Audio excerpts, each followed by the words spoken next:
आभासीय पटल पर, जो कि इस कार्यक्रम का एक सफल संचालन भी कर रहे हैं, आदरणीय माधव जी, आप सबको प्रणाम करते हुए और यहाँ पर जो भी प्रतिभागी इस पटल से जुड़े हुए हैं उन सबको प्रणाम करते हुए, नमस्कार करते हुए मैं आज का जो अपना वक्तव्य है उसको आरंभ करता हूँ।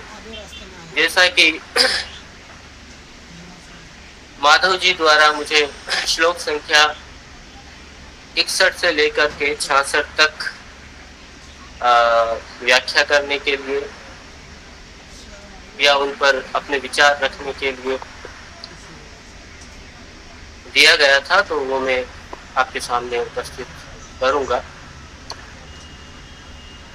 कश्मीर के विषय में आप लोग पढ़ रहे हैं और वहाँ के जो राजा हैं उनके विषय में आज से जो है हम आरंभ करने जा रहे हैं।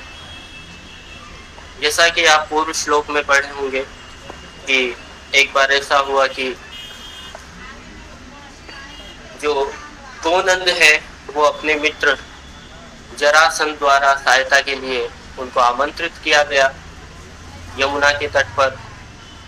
तो जो गोनंद है, राजा गोनंद, उन्होंने यमुना के तट पर अपनी जो सेना है तो वहीं पर उन्होंने उसको टिका दिया और जो मथुरा नगरी थी उसको चारों तरफ से उन्होंने घेर लिया। तो इस प्रकार से जो सेना है उसको डटाकर जो गोनंद है उन्होंने अपने प्रबल जो प्रभाव से जो यादव जो सुंदरियां थी उनके मुस्कान के साथ साथ यादव वीर जो है उनका यश भी उन्होंने लुप्त कर दिया था। तो इसके पश्चात हम आरंभ करते हैं। श्लोक संख्या 61 है। एकदा सर्वतो भग्नाः स्वसेनास्त्रातुमुद्यतः तं संरुरोध योद्धारं संगरे लांगलध्वजः। सर्वप्रथम हम इसका पदच्छेद करेंगे जहां पर आवश्यकता है। सर्वतः स्वसेनाः त्रातुम् उद्यतः तं योद्धारं, तो यही तक करेंगे और फिर उसके बाद में हम आरंभ करते हैं। दंडान्वय पूर्व में खंडान्वय पूर्व में हम रखते हैं इसका। तो यहाँ पर हम देखते हैं मुख्य जो क्रियापद है, यहाँ पे क्रियापद जो है वह है संरुरोध, और जो कर्तृपद है वह है लांगलध्वजः। तो इस प्रकार से हम प्रश्न करते हुए अन्वय करेंगे। तो यहाँ पे है पहला कह संरुरोध, है ना, अर्थ भी चाहे तो हम लगा सकते कि किसने रोका, है ना, कह संरुरोध, तो फिर लांगलध्वजः। कीदृशः लांगलध्वजः संरुरोधः या उद्यतः लांगलध्वजः संरुरोधः। फिर प्रश्न हुआ कि क्यों जो उद्यत हुआ जो लांगलध्वज, वो क्यों उद्यत लांगलध्वज जो थे बलराम को कहा गया है ना। लांगल जो है वो फल के लिए प्रयुक्त होता है। लांगलम फलम ध्वज चिह्नम यस्य स लांगलध्वज। तो किमर्थम उद्यतः लांगलध्वज संरुरोधः, तो त्रातुम उद्यतः। तो किम त्रातुम उद्यतः लांग, अंतिम में मैं इसका जो है हिंदी अर्थ बता दूंगा। तो अभी संस्कृत में चलने देते हैं, उसके बाद फिर हिंदी में अंतिम में रखूंगा इसका अर्थ। तो किम त्रातुम उद्यतः लांगलध्वज संरुरोधः,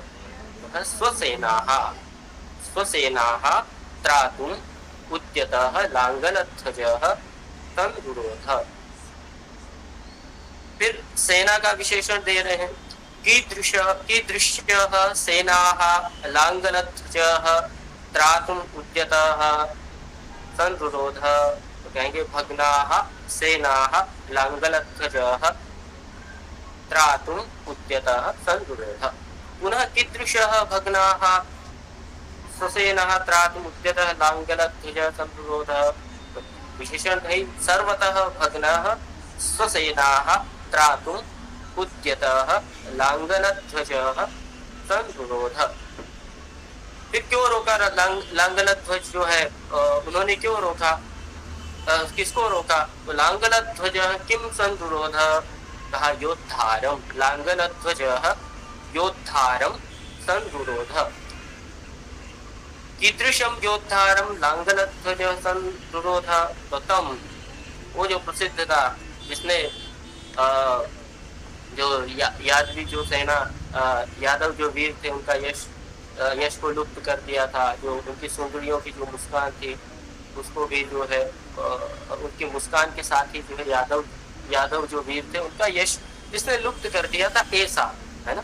तो तम आप लोग ये तम जो है तस् शब्द है, सर्वनाम है और पूर्व का परामर्शक होता है, तो पहले आ चुका है, तो उन्हीं के लिए कहा गया, क्या नाम से, गोनंद के लिए। लांगलध्वज तम योद्धारम संरुरोध, तो लांगलध्वज तम योद्धारम पुत्र संरुरोध, तो संगरे, तो ये इसका हो जाएगा लांगलध्वज तम योद्धारम संगरे संरुरोध।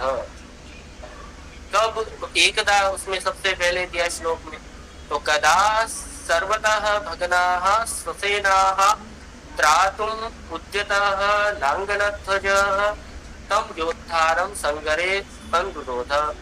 एकदा सर्वतः भग्नाः स्वसेनाः त्रातुम् उद्यतः लांगलध्वजः तम, अर्थात गोनंदम योद्धारम अथवा योद्धारम गोनंद संगरे संरुरोध। इस प्रकार से हम इसका जो है खंडान्वय करके दंडान्वय करेंगे कि एकदा सर्वतः भग्नाः स्वसेनाः त्रातुम् उद्यतः लांगलध्वजः तम योद्धारं संगरे संरुरोध।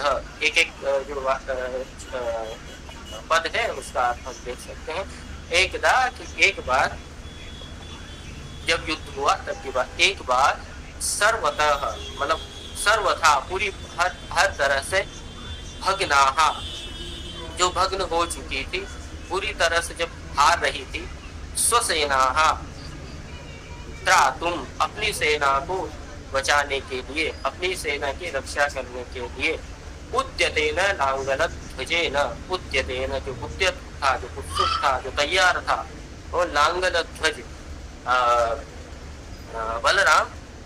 बलराम जी उन्होंने क्या किया, उस उद्यतः लांगलध्वज में कर्मवाच्य में पढ़ने लगा। एकदा सर्वतः भग्नाः स्वसेनाः त्रातुम् उद्यतः लांगलध्वज तम योद्धारम संगरे संरुरोध। युद्ध में जो है उसको उन्होंने रोक दिया।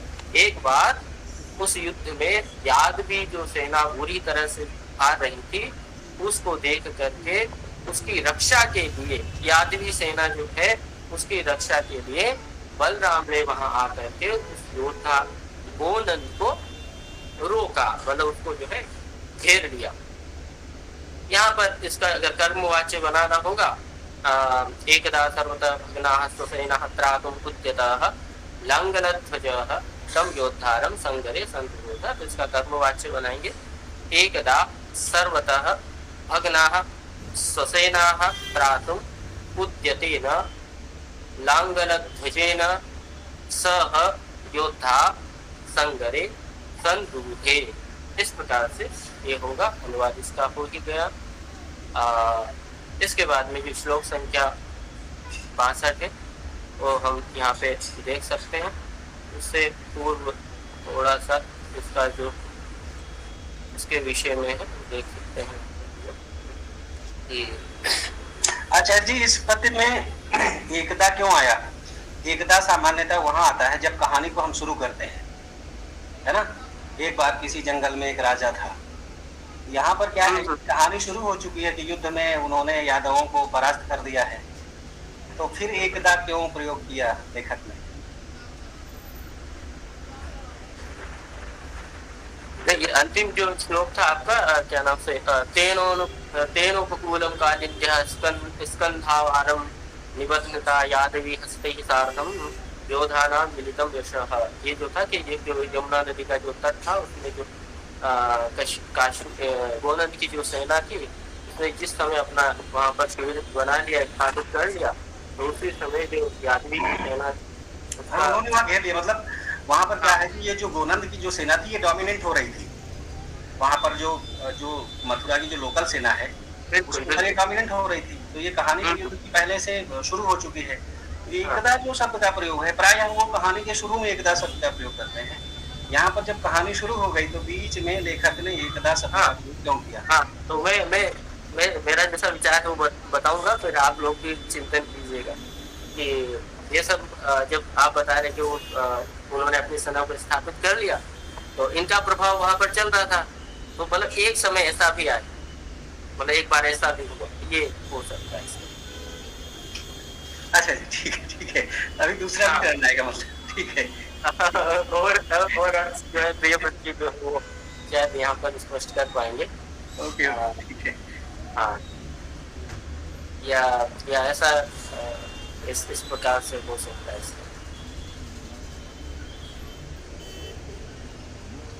या हो ये भी हो सकता है कि वो वहां पर सेना जो है डटी हुई थी, दोनों क्या है अच्छे से युद्ध वगैरह कर रहे होंगे वहां पर। तो एक समय ये भी आया होगा कि यादवी सेना है वो जो एक बार मतलब ये कहा ना कि हर प्रकार सर्वथा कहा है, नहीं, क्या है कि मतलब देखो, एक दास सर्वथा कहा है। पहले तो ऐसा भी था, पूरी तरह से तो नहीं हारी थी वो, हाँ हाँ, सही है है। ना। तो ये हाँ, हो सकता है ना, कि वस्तुतः पूरी एकता का तरह जो से प्रयोग है ना, ऐसा समय भी आ गया तो पूरी तरह से भग्न हो गई। हाँ, एकता शब्द का प्रयोग जो है ऊपर करना चाहिए था अधर को। एकता तो ऐसे हुआ कि उन्होंने सबको घेर लिया, गोनंद की सेना हाँ, ने। तब वो पूरी लेकिन पूरी तरह से भग्न नहीं हुई ना। हाँ, एक बार ऐसा समय भी आ गया वो पूरी तरह से भग्न हो गई सेना। अच्छा, ठीक तो है, ठीक है, आगे जब चलिए। ऐसा समय जब आया, तब फिर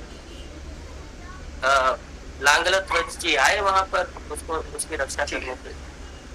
अब शायद पूरी तरह भग्न नहीं होते तो शायद वो भी नहीं आते, वो भी देखते कि हाँ कुछ समय तक घटा जाए, अभी थोड़ा हम इनको। देखते हैं आगे आगे क्या होता है। ठीक हाँ है, हाँ, ठीक। वृत्ति शायद इसमें कुछ बता पाएंगे, अगर वो जुड़े हुए हैं तो वो उसमें कुछ कर सकते हैं। और वो बाद में बताएंगे जब उनका सत्र आएगा तो हाँ हाँ, इधर का भी कुछ ठीक। रेफरेंस ले लेंगे। मेरा मेरा जैसा चिंतन विचार है वो आप नहीं, आपने ठीक बताया कि वो ठीक है, चल रहा है। ठीक ठीक। ये मैंने नहीं सोचा था, तो आपने पूछा तो अच्छा किया कि इस तरह से। नहीं, यहाँ पे कई प्रकार के प्रतिभागी जुड़े हुए हैं ना, तो वो सब ऐसी जिज्ञासाएं पैदा करते रहते हैं। तो उनकी हाँ तरफ से मैं हाँ, कभी-कभी पूछ लेता हूँ मॉडरेटर होने के नाते, ठीक है। नहीं, ठीक है। एक एक हाँ अच्छा है, अच्छा होना चाहिए। चलिए, तो तो अग्रिम श्लोक में चले फिर, है ना, नहीं तो बहुत इसमें और भी कुछ कहना है तो वो तो नहीं कहेंगे अभी। नहीं, आप आ जाइए, आप आगे चलिए, अगले वाले श्लोक पे हाँ चलते हैं। हाँ, बहुत अग्रिम अग्रिम जो 62 प्रियव्रत शायद सुन नहीं पा रहे हैं इसलिए नहीं बोलेंगे। तयोस्तुल्योजसोर्युद्धे चिराय करवर्तिनि मम्लौ विजय संदेहे किं जयश्रियः। पदच्छेद करेंगे इसका। तयोः तुल्यौजसोः युद्धे किं जयश्रियः। खंडान्वय खंडान्वय करेंगे। क्रियापद जो यहाँ पे है वह है ममलव। देखिए सब परोक्ष में ही लिट लकार में है। वहाँ हम देख रहे थे तो वहाँ पर भी आपका एक पद आया था संविरोध, तो वो भी लिट लकार का ही। यहाँ भी ये लिट लकार ही चल रहा है। सारे जो श्लोक मुझे दिए गए वहाँ और भी आगे भी होंगे। तो क्रियापद है ममलव, यानी कि मलिन हो गई। तो क्या मलिन हो गई? किम ममलव, तो जयस्रक, जयमाला, विजयमाल कैसी थी वो? कीदृशी जयस्रक ममलव, कैसी जो जयमाला थी वो मलिन हो गई। तो करवर्तिनी, कस्याः करवर्तिनी जयस्रक ममलव, जयश्रियः, जो विजयश्री की जो जयमाला थी वो जो है वो मलिन हो गई। कदा जयश्रियः करवर्तिनी जयस्रग ममलौ, चिराय जयश्रियः करवर्तिनी जयस्रग ममलौ। तो दोनों ही चलते रहने देते हैं। पहले संस्कृत वाला भी और फिर हिंदी वाला भी। तो कुत्र चिराय जयश्रेय करवर्तनी जयश्रक ममलो। तो विजय संदेह, विजय विजय का जब संदेह हो गया कौन जीतेगा जीतता पता ही नहीं चलता। दोनों में युद्ध हो रहा है, दोनों जो है समान वोट वाले हैं, तो कौन जीतेगा ये जो है इसके विजय में जब संदेह हो गया तो वो जो विजयश्री की जो जयमाल थी वो मलिन हो गई। तो कहा कि कयो विजय संदेह चिराय जयश्रेय करवर्तनी जयस्रक ममलो। तो तयो हो है ना, उन दोनों के, वो जो बलराम और दो नंद थे उनके, तो कयो विजय संदेह चिराय जयश्रेय करवर्तनी जयस्रक ममलो। तो तयो पुनः कयो विजय संदेह चिराय जयश्रेय करवर्तनी जयस्रक ममलो। मतलब वो कैसे थे, जिन मतलब युद्ध में जिनकी विजय के संदेह करने में जो जयमाल थी वो मलिन हो गई थी। वो कौन थे, कैसे थे वो, है ना। तो उसके लिखा तुल्यो जसौ, कैसे थे, कौन थे, कैसे थे। तो तुल्यो जसौ, तुल्य है ओज जिनका ऐसे हो।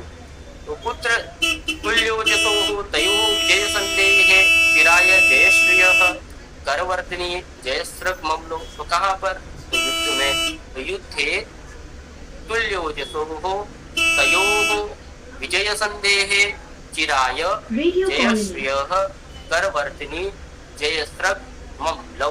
ये इसका जो है दंडान है। युद्धे तुल्यो जसो तयो विजय संदेह चिराय जयश्रेय करवर्तिनी जयस्रक ममलो। मतलब अर्थ है इसका, युद्ध है कि युद्ध में तुल्यो जसो हो, तुल्य जो ओज वाले थे, तयो हो वे दोनों, उन दोनों की विजय संदेह में चिराय चिरकाल तक, है ना, चिरकाल तक जो विजय संदेह है उसमें जयश्रेय, जो जयश्री है, जय लक्ष्मी है, उसके करवर्तनी जो कर कमल है, जो कर कमल में स्थित है, अवस्थित है, वर्तमान है, ऐसी जो जयस्रक है, विजय माला है, वह ममलव मलिन हो गई। समान ओज या कहे कि समान बल वाले वे दोनों जो थे, उन दोनों के युद्ध में चिरकाल तक विजय संदेह में जयश्री के कर कमलों में अवस्थित विजय माला जो है वह मलिन हो गई। इस प्रकार से जो है इसका अर्थ है। इसका कर्मवाच्य हम बना सकते हैं, ये कर्तृवाच्य में था प्रयोग, युद्धे तुल्यो जसो तयो विजय संदेह चिराय जयश्रेय करवर्तनी जयस्रक ममलौ। इसका कर्मवाच्य बना लेंगे, युद्धे तुल्यो जसो तयो विजय संदेहे चिराय जयश्रिय करवर्तिन्या जयस्रजा ममले। इस प्रकार से इसका कर्मवाच्य होगा। अलंकार वगैरह भी देख सकते हैं, ज्यादातर हम देखते हैं कि इसमें काव्यलिंग अलंकार है, बाकी अन्य में मैंने विचार नहीं किया। और यहाँ पर देख सकते हैं तो छह का अनुप्रास भी यहाँ पर आ रहा है, जय श्री तो जय जय, तो इसमें देख सकते हैं छह को व्यंजन संज्ञा से देख सकते हैं। तो ये पद्य यहीं पर होता है। इसके विषय में कुछ अगर पूछना चाहे पूछ सकते हैं, अन्यथा अग्रिम पद्य की ओर। किसी का कोई प्रश्न हो तो जल्दी से पूछ लें, तो फिर आगे चलें आचार्य जी। जयश्री कौन है जिसके हाथ में जयमाल मलिन हो गई ये कह रहे हैं? किस जयश्री की बात कर रहे हैं? मतलब कोई स्त्री या फिर युद्ध में जो कहते हैं कि विजय लक्ष्मी किसको प्राप्त हो, उस वो ये नाम नहीं है किसी मतलब कॉमन किसी व्यक्ति विशेष आदि का नाम नहीं है जयश्री।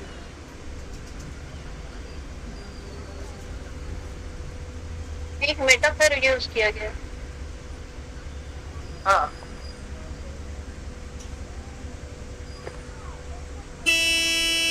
ठीक है, आगे बढ़े। जी सीधे।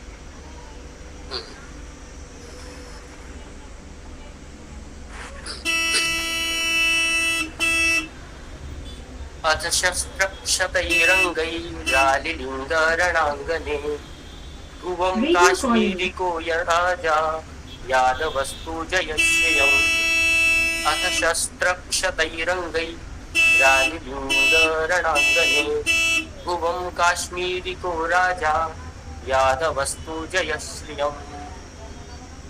यहाँ भी आ गया जय श्री, है ना, तो वो नहीं है विशेष नाम। पदच्छेद करेंगे। शस्त्रक्षतैः अंगैः आलिलिंग भुवं काश्मीरिकः यादवः तु।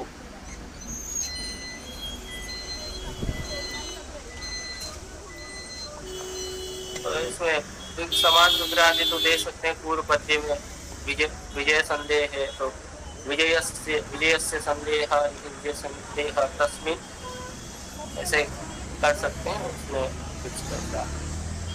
कुछ विशेष नहीं। तो हाँ, इसका पदच्छेद किया। शस्त्रक्षतैः अंगैः आलिलिंग भुवं काश्मीरिकः यादवः तु। खंडान्वय देखेंगे। सबसे पहले क्रियापद क्या है यहाँ पर? क्रियापद है आलिलिंग, आलिंगन किया।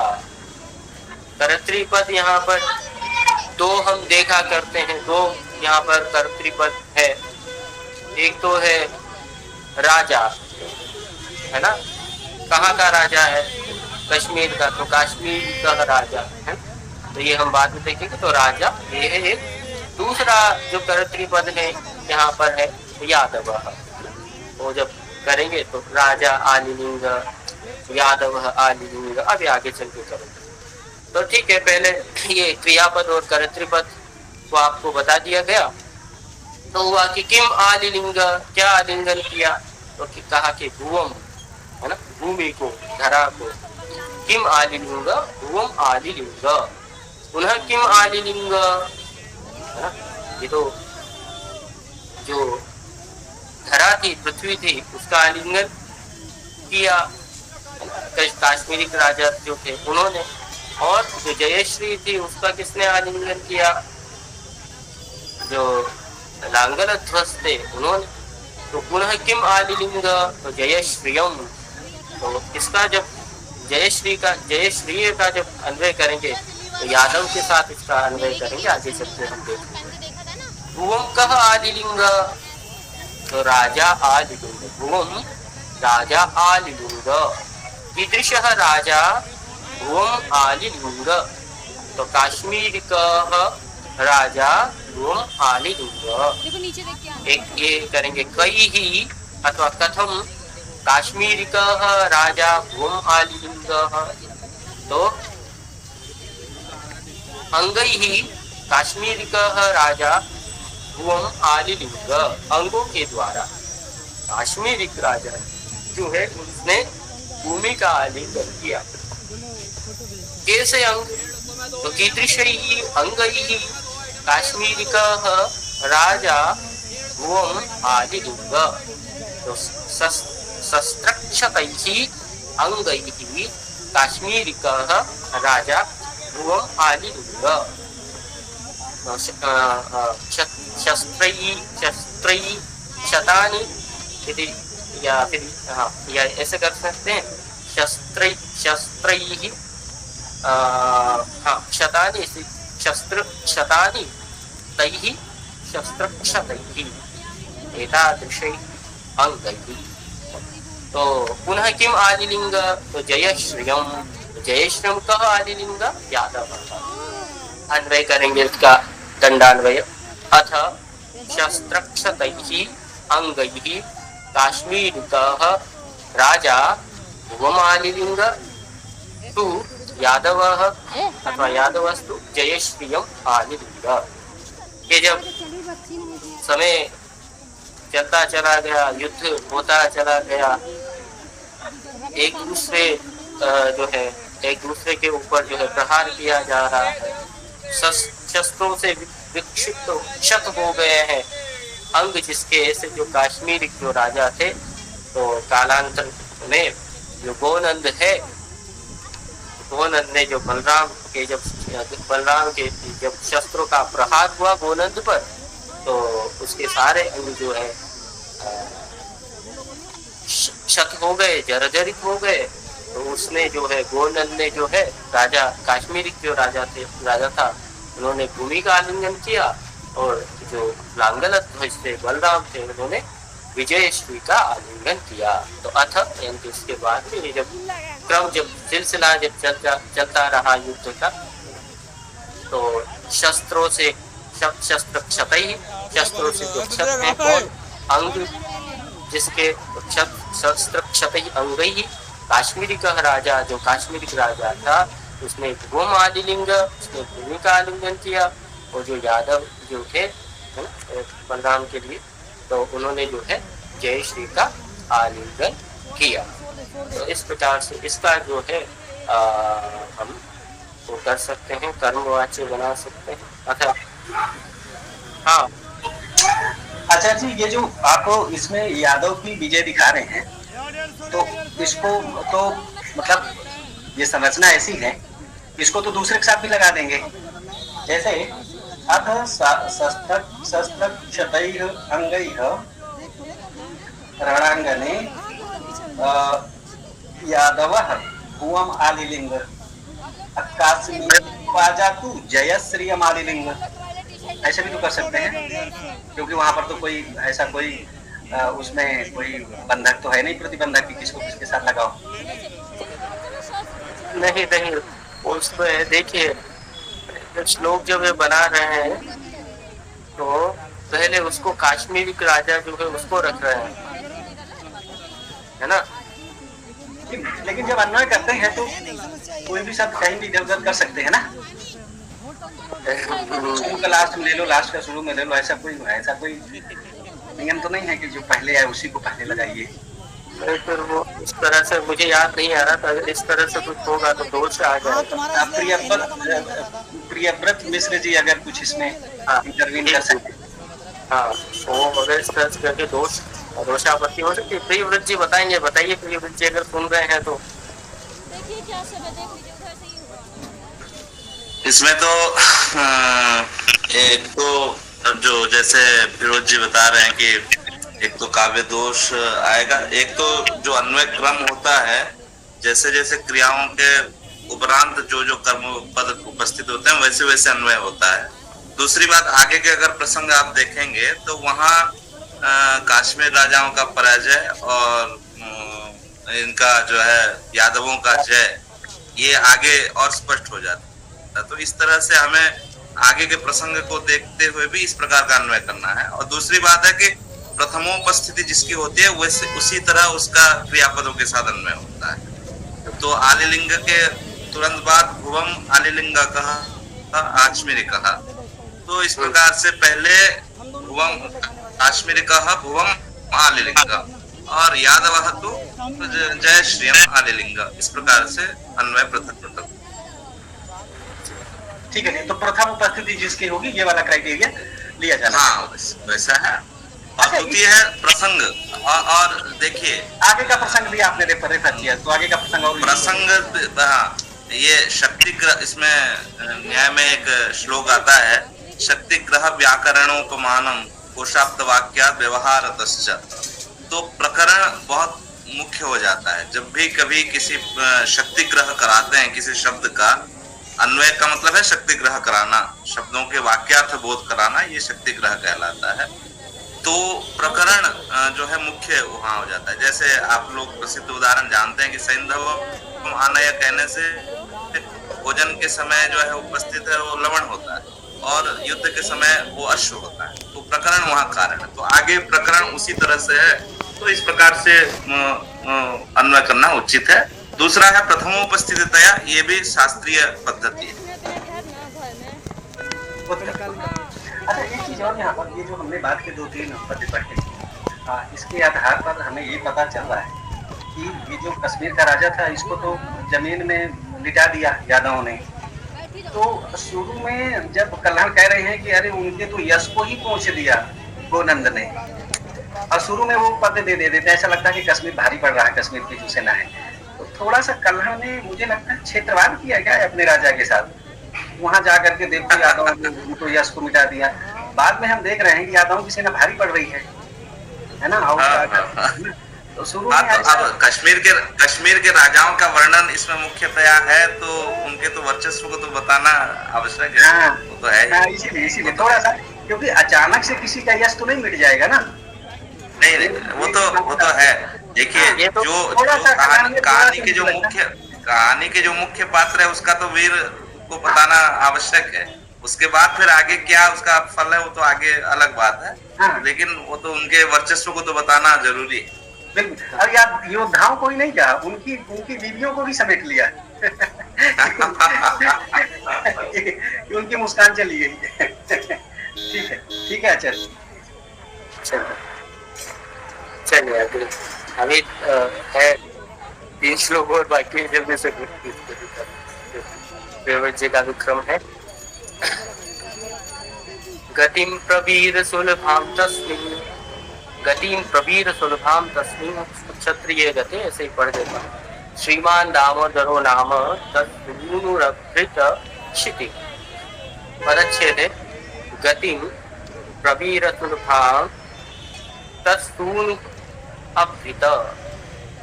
98 वो देखेंगे तो क्रियापद जो है वो है आपका अभृत। रक्षा से कर सकते हैं, अभृत रक्षा की। कह अभृत तत्सूनु कह, तो वही दामोदर नाम बता रहे हैं, तो दामोदर नाम तत्सूनु। कीदृशः तत्सूनुः दामोदरः नाम अभृत श्रीमान्। तत्सूनुः श्रीमान् दामोदरः नाम अभृत। किम अभृत? क्षितिम्। तत्सूनुः श्रीमान् दामोदरः नाम क्षितिम् अभृत। कदा क्षितिम् अभृत? कदा तत्सूनुः श्रीमान् दामोदरः नाम क्षितिम् अभृत? तो गते। कस्मिन् गते? तो क्षत्रिय, पूरा नहीं, अगर बोलूंगा तो समय अधिक हो जाएगा। तो सुक्षत्रिये गते तत्सूनुः श्रीमान् दामोदरः नाम क्षितिम् अभृत। तस्मिन् सुक्षत्रिये पुत्र गते तत्सूनुः श्रीमान् दामोदरः नाम क्षितिम् अभृत। तो इसका उत्तर होगा गति। कीदृशीं गतिं गते? तो प्रवीर सुलभाम। इस प्रकार से इसका जो है दंडान्वय करेंगे। तो तस्मिन् सुक्षत्रिये प्रवीर सुलभाम गतिं गते तत्सूनुः दामोदरः नाम क्षितिम् अभृत।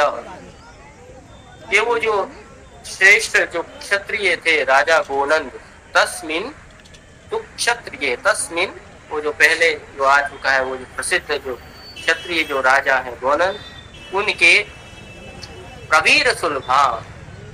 प्रिय बच्चे बताइएगा समास में कोई अगर कुछ दिक्कत हो तो प्रवीर ही सुलभा इति प्रवीर सुलभा ताम, प्रवीर सुलभा। ठीक है, ठीक है।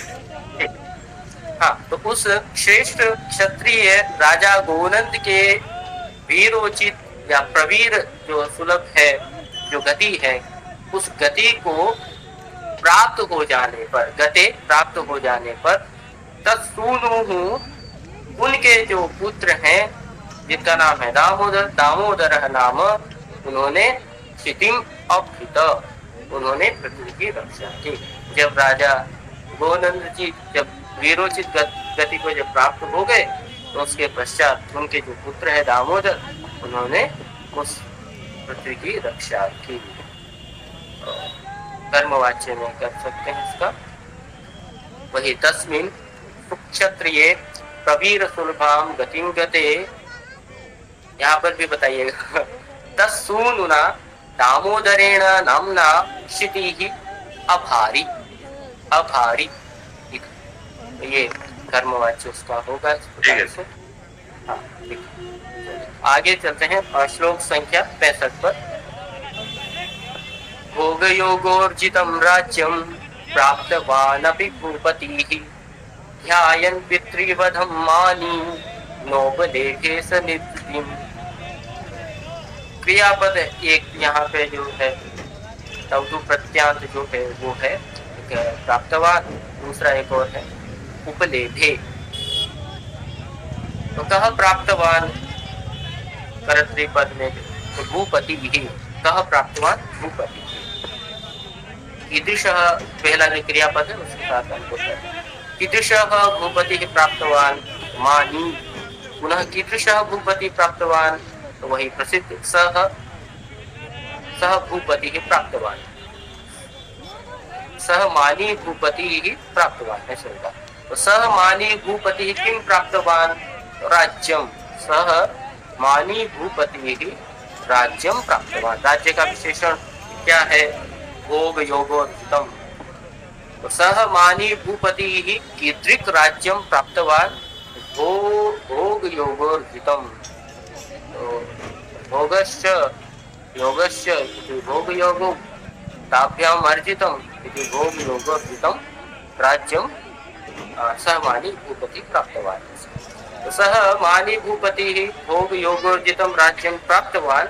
अब यहाँ पे प्राप्तवान अपि दिया है तो उस अपि का हम तथापि इस प्रकार से उल्लेख कर लेते हैं, जब अर्थ आएगा तो उसके अनुसार।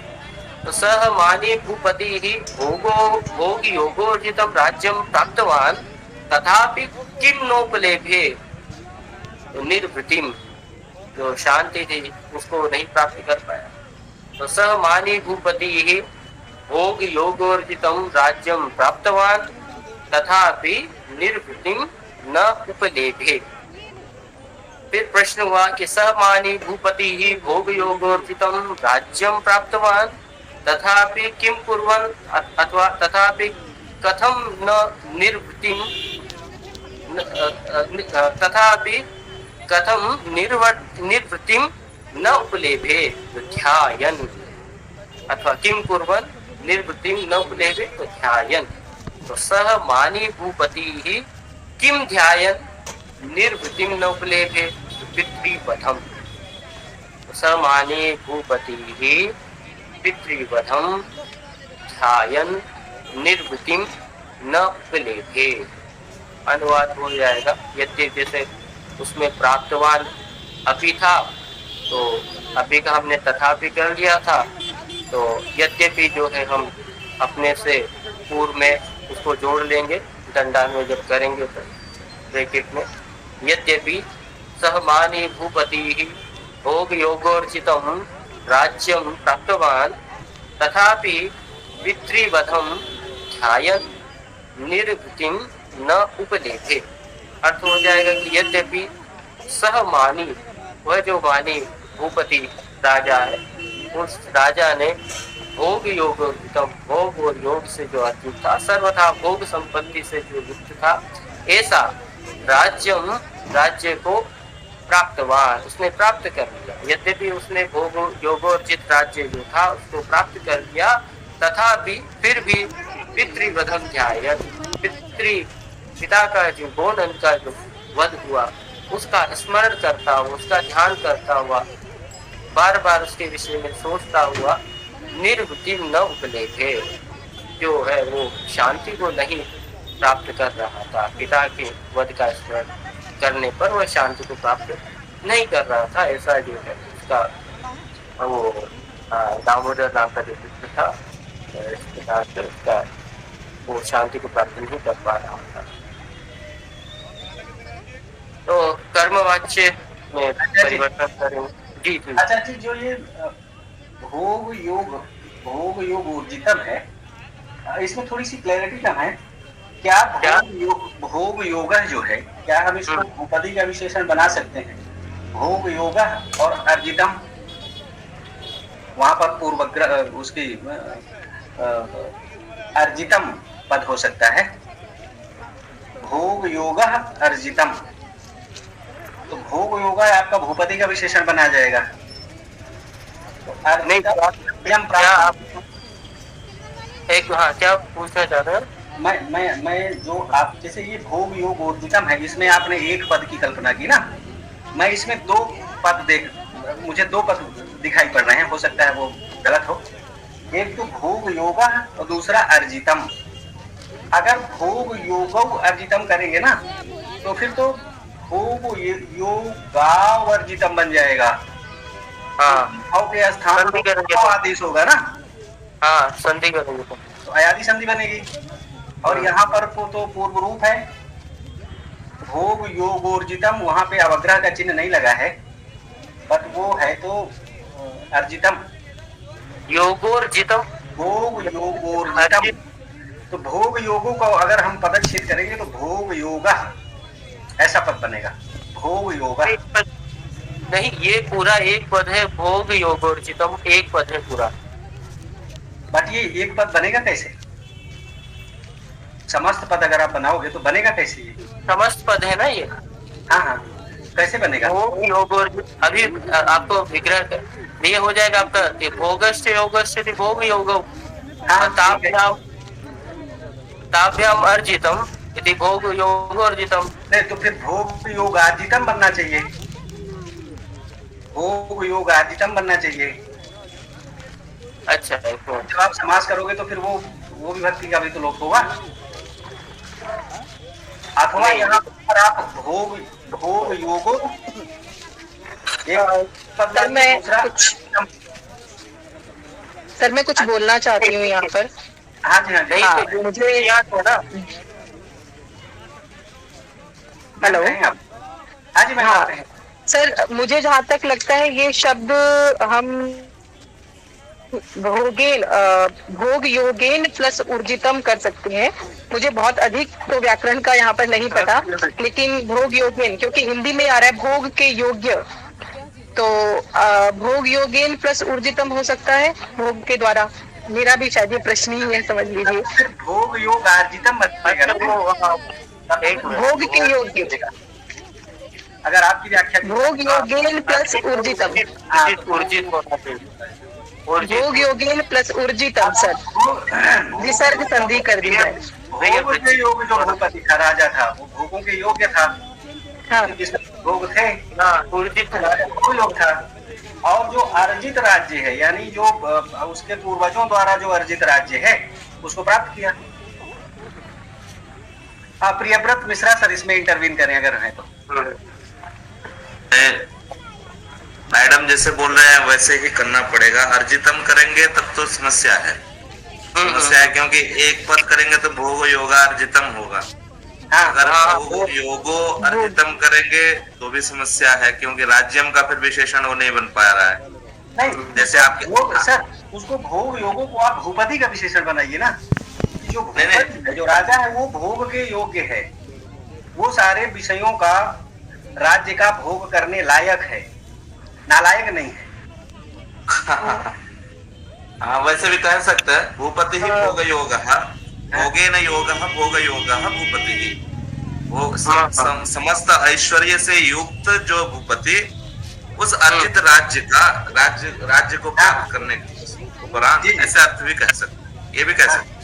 भोग योग को अगर भूपति के साथ करेंगे तो भोगे न योग भोग योग भूपति ही है, भूपति ही भोग योग अर्जितम राज्यम प्राप्तवान, ऐसे कह सकते। ठीक। और समस्त पूरे तीनों पद को समस्त नहीं कह सकते, भोग योगा अर्जित हो जाएगा। संधि गड़बड़ा रही है ना बीच में। प्रियव्रत जी यहाँ पे ऊर्जित करके है। ये भी जो मैम ने जो ये भी उपाय दिया, ये भी कह सकते हैं। अगर तीनों को एक पद करके राज्य का विशेषण करना चाहेंगे तो ऊर्ज शब्द भी। अच्छा ऊर्जित कैसे लगाएंगे? ऊर्जित को लगाइए। ऊर्ज शब्द जो है वो तेज के अर्थ में है, मतलब भोग योग से जो तेज को प्राप्त, भोग और योग से तेज को प्राप्त राज्य। तो तेज तो राजा को मिलेगा, राज्य को क्या मिलेगा? राज्य तो जमीन है, जंगल है। योग से तो तेज भोग से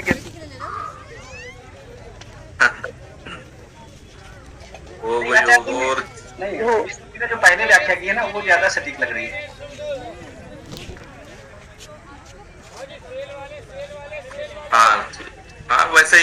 भूपति का भोग योग हाँ हाँ वो विशेषण बना, वो सही रहेगा, वो सही रहेगा। ठीक है आचार्य। चलिए, तो ये अंतिम देख लेते इसका। यद्यपि स मानी भूपति भोग योग अर्जितम राज्यम प्राप्तवान् तथापि पुत्रीवृत्ति न उपलेभे, तो तेन मानिना भूपतिना भोग योगोर्जितं राज्यं प्राप्तं तथापि पितृवधः ध्यायता निर्वृत्तिः न उपलेभे। उपलेभे ही होगा कर्मवाच्य में भी। अंतिम श्लोक है अथोप सिंधु गांधारैः सज्जे। 4 मिनट है तो मैं इसको जल्दी करना चाहूँगा। अथोप सिंधु गांधारैः सज्जे कन्या स्वयंवरे निमंत्र्य शुश्रावानीतान् ऋष्णीन् दर्पोष्णदोर्द्रुमः। पदच्छेद करेंगे। अथ उपसिंधु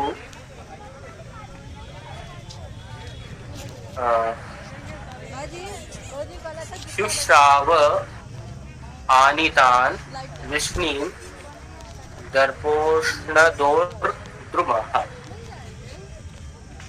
डायरेक्ट इसका जो है दंडान्वय है वही करके यहीं पे इसको मैं समाप्त करना चाहूंगा कि अथ उपसिंधु गांधारैः कन्या स्वयंवरे निमंत्र्य आनीतान् ऋष्णीन् दर्पोष्णदोर्द्रुमः शुश्राव। इसके बाद में ये जब सब कुछ हो गया उसके बाद में उपसिंधु सिंधु तट पर जो गांधारैः जो गांधार नरेश है उन्होंने सज्जे यहाँ पे मैं मेरा छूट गया था रह गया था। तो अथ उपसिंधु गांधारैः सज्जे कन्या स्वयंवरे निमंत्र्य आनीतान् ऋष्णीन् दर्पोष्णदोर्द्रुमः शुश्राव। इसके बाद में सिंधु तट जो है उस पर गांधारैः गांधार के द्वारा गांधार जो नरेश है उन्होंने कन्या स्वयंवरे सज्जे कन्या स्वयंवरे जो सज्जित जो कन्या जो स्वयंवर था उसमें निमंत्र्य जो यादव थे उनको निमंत्रित किया। इस बात को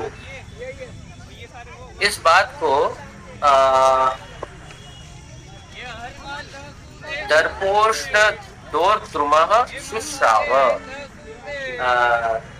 जो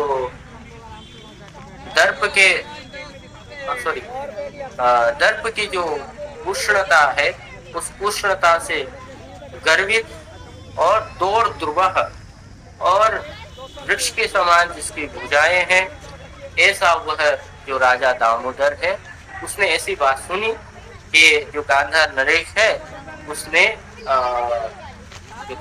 सज्जित जो कन्या स्वयंवर है उसमें यादव को निमंत्रित किया गया है जैसा उसने सुना। और यही है उसका कर्मवाच्य और करके यही समाप्त करता हूँ। अथ उपसिंधु गांधारैः कन्या स्वयंवरे निमंत्र्य आनीताः वृष्णयः दर्पोष्णदोर्द्रुमेण शुश्रुवे। इस प्रकार से ये जो मुझे जितना श्लोक प्रस्तुत करने के लिए यहाँ पे कहा गया है माधव जी ने, तो मैंने अपने प्रयास से जितना मुझे संभव हो सका मैंने किया। जब माधव जी ने मुझे ये सब करने के लिए इसकी व्याख्या आदि करने के लिए या श्लोक पढ़ाने के लिए कहा, मैंने सोचा काशी हिंदू विश्वविद्यालय के लाइब्रेरी में राजतरंगिणी पुस्तक होगी, वहाँ भी मुझे वो पुस्तक नहीं मिल पाई। इसी तरह से माधव जी ने जो है उसका PDF मुझे उपलब्ध करवाया, तो इसी तरह से कुछ वहाँ से मैंने जो प्रयास किया वो प्रयास आपके सामने प्रस्तुत है। जो भी उचित लगा वो आप लोगों का वो जो दोष है, बीच बीच में कई दोष भी हुए हैं, उसके लिए मैं क्षमा प्रार्थना। वो सबके साथ है, वो हम जब भी प्रेजेंट करेंगे तो हमारे साथ भी होता है। और ह्यूमन ये आप लोगों से आशा रहेगी कि आप लोग, और ये भी कहूंगा कि आप अवश्य ही मुझे बताएंगे कि क्या क्या दोष है, उनको किस तरीके से परिमार्जित किया जा सकता है। तो इतना ही कह करके मैं अपनी वाणी को विराम देना चाहूंगा। धन्यवाद, आपने मुझे अवसर प्रदान किया यहाँ पर अपने वक्तव्य रखने का। आदरणीय शशि शर्मा मैम का शायद कोई प्रश्न है। जी, जो कथानक चल रहा था उसमें जरासंध ने कश्मीर के गोनंद राजा को बुलाया था सहायता के लिए, और ये अपनी सेना को लेकर मथुरा के पास जो है डटे हुए हैं और युद्ध कर रहे हैं, पर जरासंध जो है उसने आकर किसी भी तरीके का सहयोग नहीं दिया, जबकि उन्हें सहयोग के लिए बुलाया है। और दूसरी बात ये कि जब युद्ध हुआ और युद्ध में वो हार गए हैं, तो हारने के बाद क्या वापस वो चले गए तो ऐसे छोड़ देते हैं राज्य को? यदि आपका राजा हार जाता है या मृत्यु को प्राप्त हो जाता है युद्ध में, तो क्या उनका राज्य अपने राज्य में मिला नहीं लिया जाता या ऐसे छोड़ दिया जाता है? तो एक दो प्रश्न जो है इन कारिकाओं में कथानक के मुझे थोड़े से लगे, तो मैं उस। अच्छा जी, आप प्रश्न लेना चाहेंगे? मैम का प्रश्न, मैम का प्रश्न ये है कि जब ये यादवों ने जब गोनंद को वहां मार दिया, तो गोनंद का राज्य भी इन यादवों का हो जाना चाहिए, कश्मीर तक इनकी मतलब इनका आधिपत्य हो जाना चाहिए। तो उन्होंने राजा के साथ युद्ध किया, मारे भी, श्रम किए, तो कश्मीर राज्य को क्यों छोड़ दिया मथुरा के यादवों ने? ये मैम का प्रश्न है। अच्छा, ये इसके बेटा क्यों राजा बन गया? उसका बेटा क्यों राजा बन गया? उसके बेटा के तो राजा नहीं बनना चाहिए, बाप हार गया है।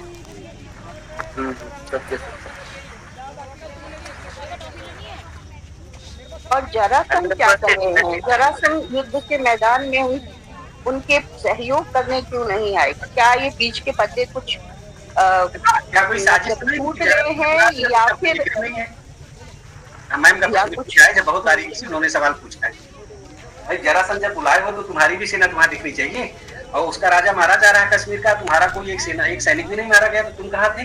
तुम्हारी हेल्प के लिए तो राजा आया था। जी जी जी,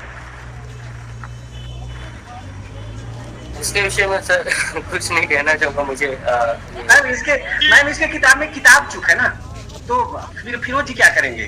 किताब चुप है, उसके बारे में अभी कोई डिटेल नहीं दिया, हो सकता है आगे दे।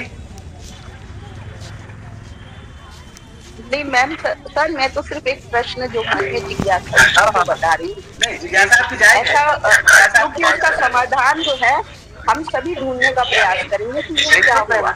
ये मतलब सत्य है, आपका नरेंद्र जी आप अपना माइक क्लोज कर लीजिए, कोई सवाल पूछिए। मैं ये कहना चाहता हूँ सर, नरेंद्र देव जी। हाँ जी सर, मैं ये कहना चाहता हूँ कि राज्य को जीत के राज्य में मिलाने की परंपरा तो सामान्य रही है, लेकिन ये अलग थोड़ा विशेष है। जैसे लंका में राम ने विजय प्राप्त की लेकिन राज्य को लिया नहीं। हाँ, तो उनका बड़प्पन है ना, अदरवाइज। हाँ, तो ऐसे ही हो सकता हुआ हो। हाँ, ये भी हो सकता है। अच्छा, दूसरी चीज ये है, रिस्क भी तो है भाई। यादवों को एक बार गोनंद आकर के वहाँ परास्त कर दिया, देखा हमने पहले वाले पद्य में। अब क्या पता ये कश्मीर में जाते तो कश्मीर में वहाँ पर और सेना होगी, वहाँ के और लोग होते तो वो भी वहाँ पर। जी जी जी, ये कूटनीति भी हो सकती है। नहीं, ये मतलब व्यावहारिक स्थिति है ना। तो ये वृत्ति कुछ कहना चाह रहे हैं, और कोई कुछ कहना चाह रहा है क्या? हाँ, प्रियव्रत जी कुछ कहना चाह रहे हैं। अच्छा, हाँ प्रियव्रत जी। नहीं, उनका माइक तो अभियान नहीं है। नहीं, अब इसमें देखिए क्या है कि जो ग्रंथकार है उसने जरासंध के बारे में उस समय उसकी क्या पोजीशन थी उसके बारे में कुछ नहीं कहा। और दूसरी चीज जो शशि मैम का प्रश्न है कि जब राजा मर गया तो कश्मीर में, ऐसा व्यावहारिक रूप से जो है वो सुकर नहीं है। अब जैसे मान लो कि मान लीजिए कि पाकिस्तान का कोई प्रधानमंत्री या वहाँ का जो सेनापति है वो युद्ध कर रहा है और कश्मीर में हमने उसको पकड़ के मार दिया हमारी सेना ने, तो क्या इसका मतलब पाकिस्तान हमारे कब्जे में आ जाएगा? भाई बाकी सेना तो वहाँ बची है ना, मारा गया है। नहीं ठीक है ना। हाँ, तो एक व्यक्ति के मारे जाने से पूरा राज्य खाली नहीं हो जाता। तो ठीक है, बहुत अच्छा ये डिस्कशन हुआ, आप सबका बहुत बहुत धन्यवाद। अब अगले वक्ता की ओर हम करते हैं। तो व्याकरण के मूर्धन्य विद्वान, काशी की परंपरा के अप्रतिम वैदुष्य से सम्मानित आचार्य प्रियव्रत मिश्र जी का सादर आह्वान हम करते हैं उनके उद्बोधन के लिए। मिश्र जी। योऽन्तः प्रविश्य मम वाचमिमां प्रसुप्तां सञ्जीवयत्यखिल शक्तिधरः स्वधाम्ना अन्यांश्च हस्तचरणश्रवणत्वगादीन् प्राणान् नमो भगवते पुरुषाय तु कलयतु कुशलं नः कोऽपि कारुण्य राशि। आज के इस अंतर्जालीय पटल पे उपस्थित सभी महानुभावों का मैं सादर स्वागत एवं नमस्कार करता हूँ। विशेष रूप से इस आज की सभा के जो मुख्य अध्यक्ष हैं हरविंदर कौर मैडम, उनको मैं प्रणाम करता हूँ तथा इस कार्यक्रम के जो सफल संयोजक हैं मित्र माधव गोपाल जी, उनको भी मैं प्रणाम करता हूँ तथा हमारे अनुज डॉक्टर फिरोज जी जो हमारे सहकर्मी हैं काशी हिंदू विश्वविद्यालय में, उनको भी मैं प्रणाम करता हूँ। अन्य उपस्थित सभी विद्वान विदुषियों को मैं प्रणाम करता हूँ। और जैसा कि अभी फिरोज जी ने बताया, मैं भी ये पहले से ही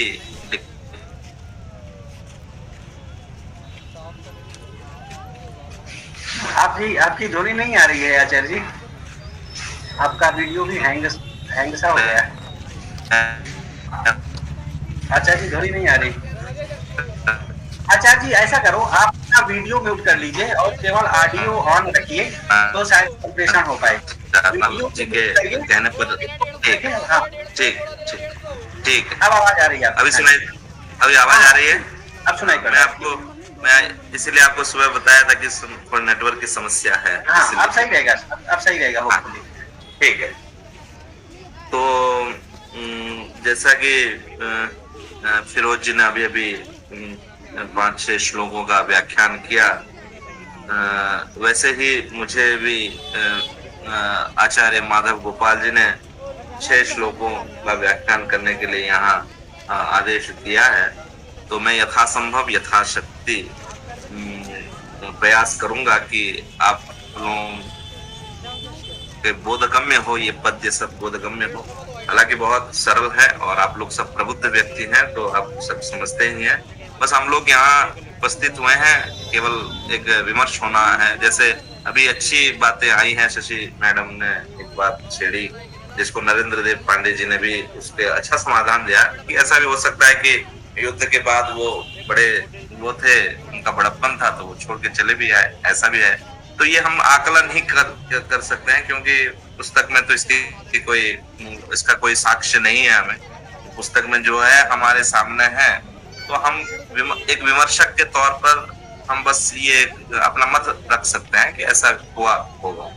या कुछ ये भी एक पक्ष आया कि कुछ श्लोकों का वहां शायद नष्ट हो गए हो, ऐसा भी कुछ हुआ हो।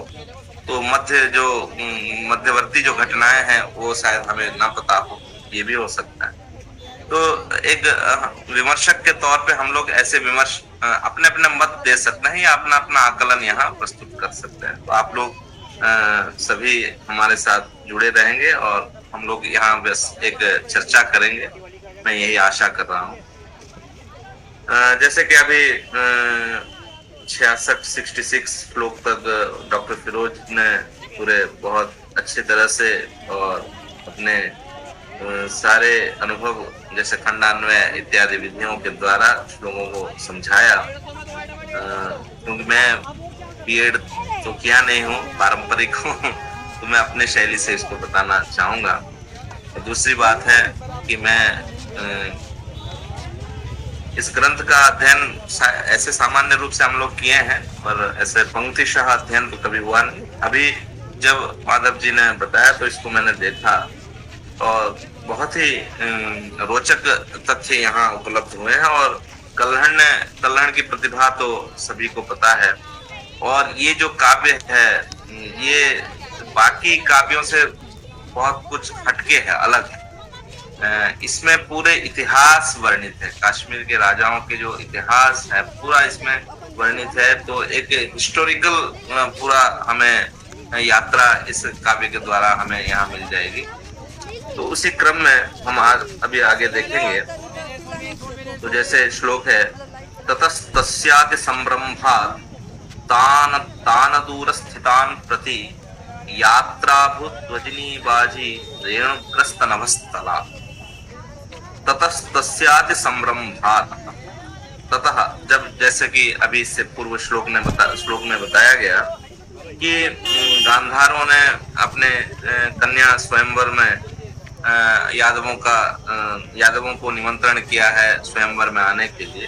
तो ये बात जब राजा को पता चले दामोदर को, तो वो अत्यंत क्रुद्ध हो गए। तो इसी क्रम में इस श्लोक में बताया जा रहा है कि ततः तस्य अतिसंभ्रम्भात्, तस्य नाम राज्ञः अतिसंभ्रम्भात्। सम उपसर्ग पूर्वक राभत्स्य एक धातु है, उस धातु से घय प्रत्यय होके संरंभ शब्द बना है। संरंभ शब्द का यद्यपि रभ धातु आरंभार्थक धातु है, तथापि सभी को पता है कि उपसर्गेण धात्वर्थः बलात् अन्यत्र नीयते। उपसर्गों के द्वारा धातु का अर्थ परिवर्तन हो जाता है। प्रहार, आहार, संहार, विहार, परिहार, ये प्रसिद्ध कारिका है।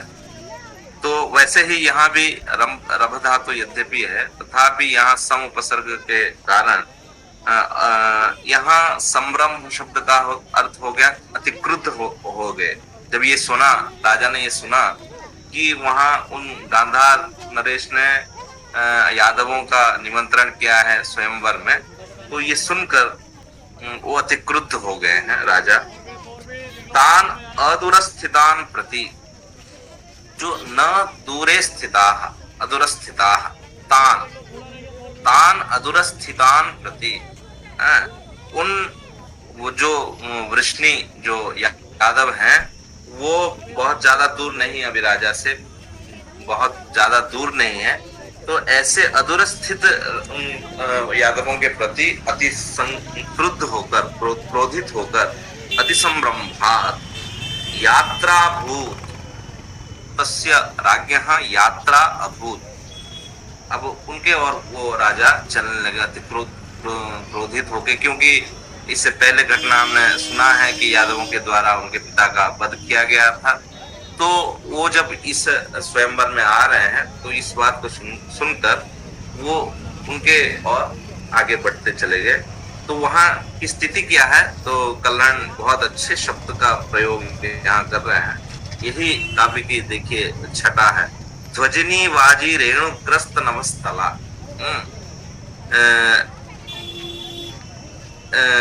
वाजी रेणुग्रस्त नभस्थला। वाजी मतलब घोड़ा। घोड़ा जब उनके जो टापों से जो धूल उड़ रहे हैं, उस धूल रेणु मतलब धूल से नभस्थला, ये आकाश, नभा मतलब आकाश, नभस्थला ध्वजिनी, उनके जो जोर से वो जो घोड़े के माध्यम से वो जा रहे हैं, दौड़ के घोड़े जा रहे हैं, उनके टापों से जो धूल उड़ रहे हैं ये पूरा आकाश भर गया है। मतलब ये मतलब एक धुआं सा हो रहा है। ऐसे अति वेगवान होते हुए, घोड़ों को दौड़ाते हुए राजा उनके ओर अति क्रोधित होकर उनके ओर वो जाने लगे, उनके ओर अभियान करते गए। यात्रा अभूत, उनकी यात्रा अभूत भूधातु का लुंग लकार का रूप है। और अदूरस्थितान, न दूरे स्थिताः अदूरस्थिताः तान्, अदूरस्थितान। तान अधुरस्थितान प्रति। यहाँ द्वितीया इसलिए है क्योंकि प्रति शब्द है। तो आप लोग जानते हैं कि प्रति शब्द के योग में द्वितीया विभक्ति होती है, इसलिए अधुरस्थितान प्रति वार्तिक है। प्रति योग में द्वितीया विभक्ति होती है। एक मिनट,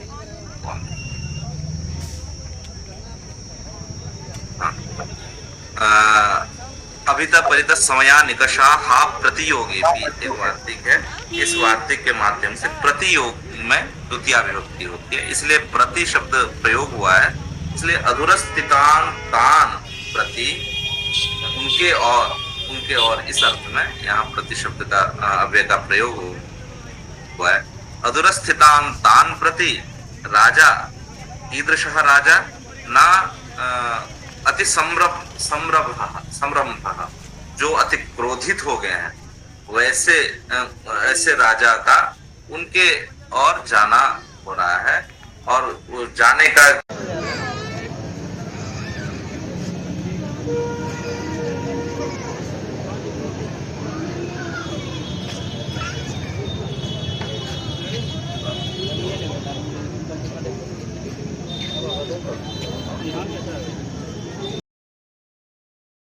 वो कह रहे हैं विघ्न भी हो सकता है। जो एक संपादक है, कौन सा श्लोक नंबर है ये 68।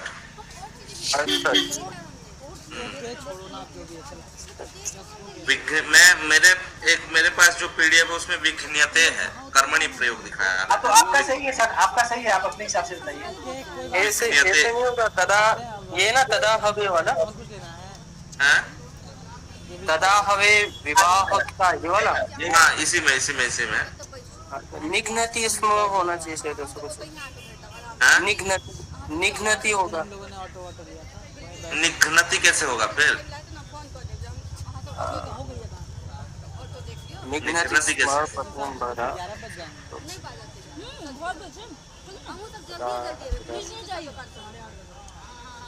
निघ्नति भी कैसे होगा? वो तो धातु तो हन धातु है ना वहाँ तो। निघ्नति भी कैसे होगा?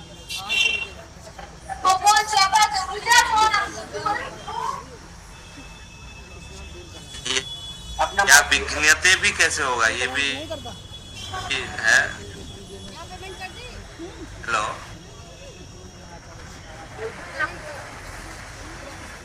हेलो, आचार्य जी आपकी आवाज आ रही है, आपकी आवाज आ रही है। तदा हवे विवाहोत्का विघ्नते स्म पतिंवरा आसीत्तु द्युपुरंद्रीणाम गांधारेषु स्वयंवरः।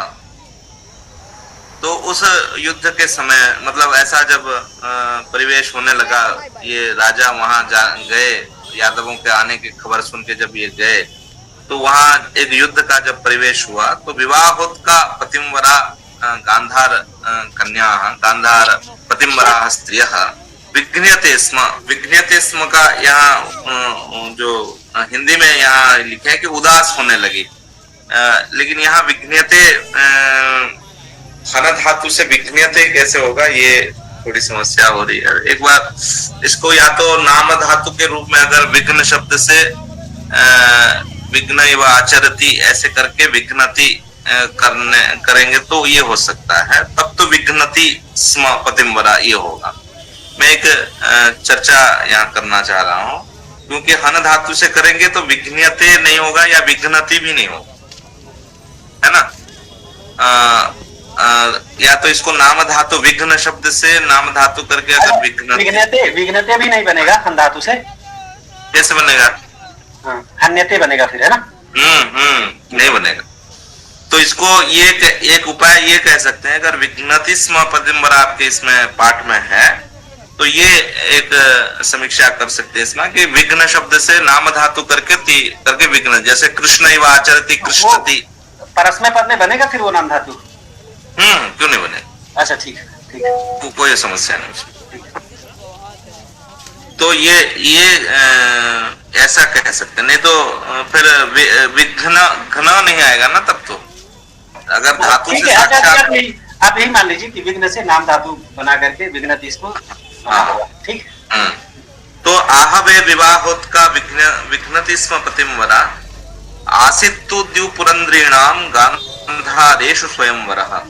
तो उस जब गांधार कन्या जब ऐसा युद्ध का परिवेश देखा गया वहां, तो विवाहोत्सुक जो गांधार कन्या है, जो पतिमवरा है, जो पति को अभी ग्रहण करना, पतिमवरा शब्द बहुत ही साक्षात एक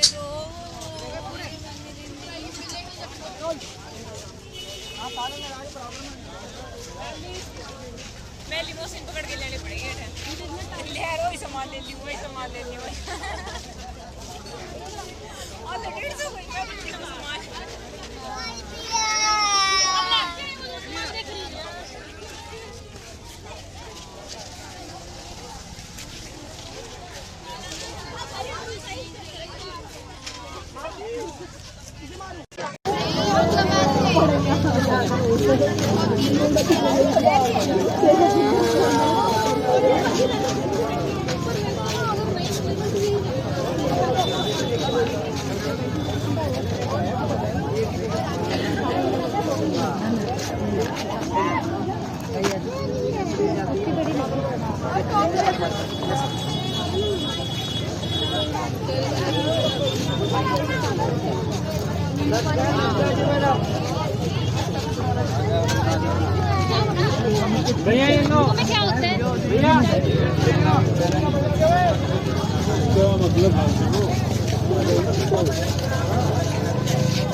तो चल रही भैया ने गिराई दिया मेरा पैर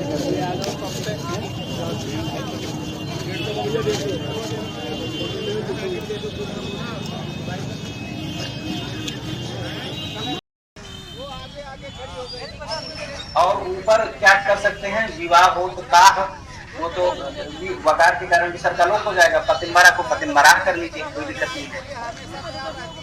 ऊपर भी बहुवचन और बहुवचन। नीचे जो हिंदी में ये लिख रहे हैं, क्या लिख रहे हैं कि उस समय स्वर्ग रमणिया युद्ध स्थल में वीरों का स्वयं स्वयंवर करने लगी। नहीं, बट वो भाव यहाँ पे है नहीं ना, वो हिंदी वाले ने गलत अनुवाद किया है। पुरंदरी नाम ये षष्ठ्यंत पद है, तो स्वयंवर इसका अन्वय करेंगे। द्विपुरंदरी नाम स्वयंवर आसीत, पुत्र आसीत, गांधारेषु आसीत।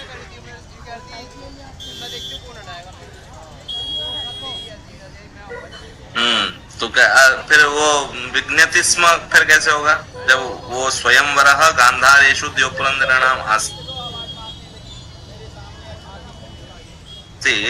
तो विघ्नति स्म क्यों? युद्ध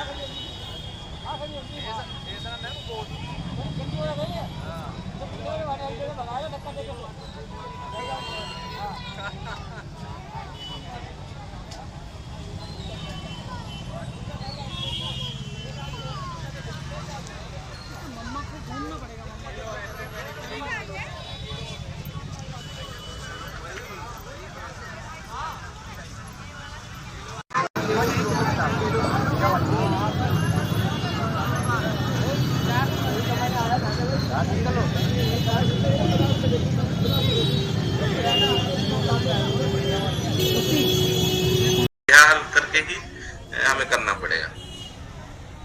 गांधारेषु द्विपुरंदरीणाम स्वयंवर आसीत।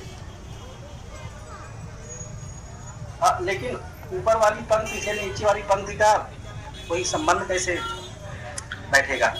तो संबंध इसलिए संबंध ऐसे बैठेगा ना कि वहां जब युद्ध हुआ तो जिनके लिए हो रहा स्वयंवर, क्योंकि उनके लिए हो रहा था, गांधार कन्याओं के लिए हो रहा था, तो उस समय जब ये विघ्न आया, मतलब ये युद्ध होने लगा तो विघ्न हुआ, तो वो पतिंवर जो गांधार कन्याएं थे वो विघ्नित, अर्थात वो दुखी हो गए, उदास हो गए। नहीं, उसमें तो ठीक है, पहली वाली पंक्ति में तो ठीक है, जो दूसरी वाली पंक्ति है ना, इसको तो होगा ना। देखिए वो युद्ध के कारण वो दुखी हो गए, लेकिन युद्ध में जो वीरता जो देखने को मिली, उस वीरता के कारण स्वयं अप्सराएं भी, स्वर्ग की कन्याएं भी उन वीरों के लिए स्वयंवर अपने आप रचने लगे। ऐसा तो कॉन्टेक्स्ट तो जुड़ रहा है ना, कोई दिक्कत नहीं उसमें, हो सकता है वैसा, क्योंकि वो ऐसा दिखा रहे कि इस प्रकार का युद्ध हो रहा था, इस प्रकार की वीरता वहां सब लोगों में दिखाई दे रही थी, उन वीरों में, कि स्वयं स्वर्ग की अप्सराएं भी जो है अपने आप स्वयंवर करने लग गए हैं, कि ये उन वीरों को देख, उनके युद्ध को देख। अब इसमें विशेष तो नहीं, थोड़ा सा बात जच नहीं रही है यहाँ पे, क्योंकि द्विपुरंद्री नाम स्वयंवरः गांधारेषु आसीत्, है ना? फिर वो उससे ऊपर तो एक वचन है ना वहाँ, हाँ, कैसे करें? नीचे बहुवचन है, नीचे वचन भी है और पुरुष भी तो अलग है ना। हाँ, वहाँ विवाह होत का प्रतिम्बरा एक प्रथम पुरुष में है, यहाँ प्रथमा विभक्ति में है, और ये द्विपुरंद्री नाम षष्ठी में है। हाँ, तो फिर आपको विभक्ति भी परिणाम करना पड़ेगा ना तब तो। नहीं, वहाँ पर जो है ना, वहाँ पर वो जो प्रतिम्बरा है वो करता है, दूसरी वाली जो अर्धाली है उसमें जो करता है वो स्वयंवरा है ना। स्वयंवरा किसका करता है? आसित क्रिया का। आसित करता है वो। स्वयंवरः आसित केशाम स्वयंवरः न कासाम न द्विपुरंद्रीणाम गांधारेषु। यहाँ तू शब्द जो है किंतु वाची है ना। देखिए अब अर्थ लगेगा। तू शब्द जो है किंतु वाची है। उस युद्ध में वो युद्ध का माहौल देख के तो वो लोग जो गांधार के पतिंवर कन्या है वो तो दुखी हो गए, लेकिन किंतु है ना, तू का मतलब किंतु द्विपुरंद्रीणाम गांधारेषु स्वयं।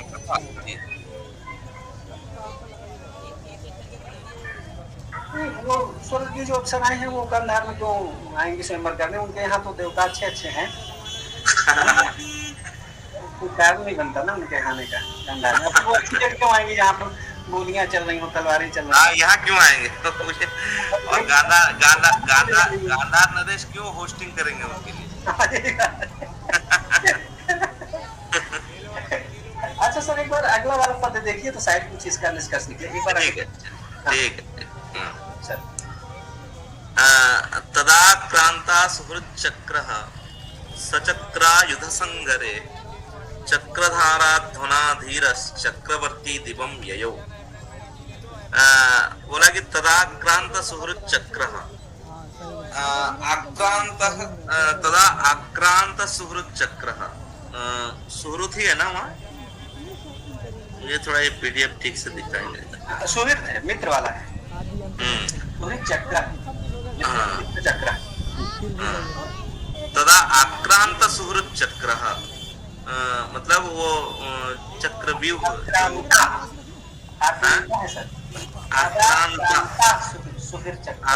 तदा क्रांता सुहृद चक्र। चल लेते हैं वैसे भी, अब एंड है। तदा क्रांता सुहृद चक्रः सचक्रायुध संगरे चक्रधारा ध्वना धीरस चक्रवर्ती दिवम ययो। तदा क्रांता सुहृद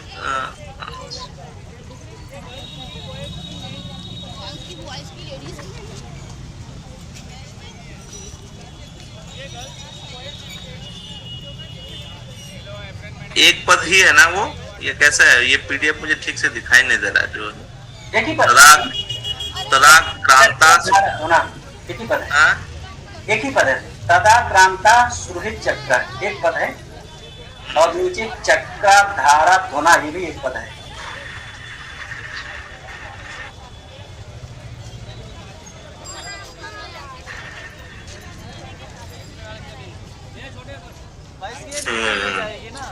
आक्रांता सुहृद चक्र कैसे होगा ये, कैसे? तदाक्रांता सुहृद चक्र सचक्रायुध संगरे चक्रधारा ध्वना धीर चक्रवर्ती दिवम ययो।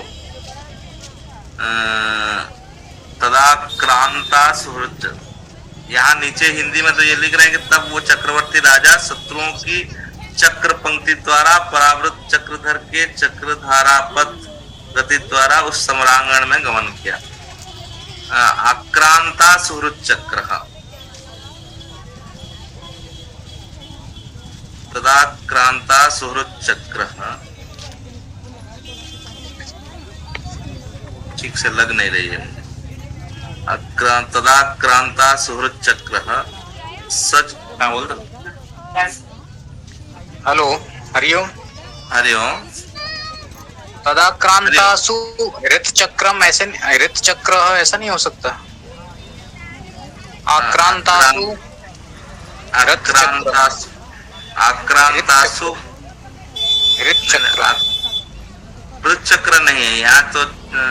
ऋत चक्र तो नहीं होगा, ऋत चक्र नहीं होगा। क्योंकि आक्रांतासु का किसके साथ अन्वय करेंगे फिर?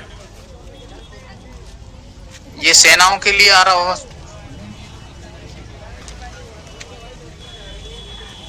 चक्रधारा ध्वना इसके साथ कर सकते हैं सर।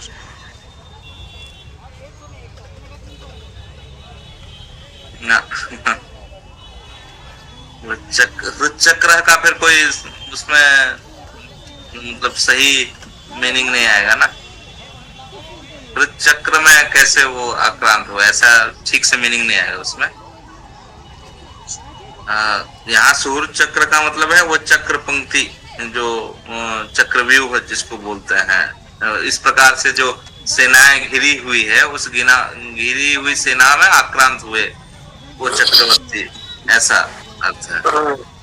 अगर ऐसा करे तो कुछ अर्थ आएगा। तदा आक्रांत असुरित चक्र, असुरित चक्र। कैसे?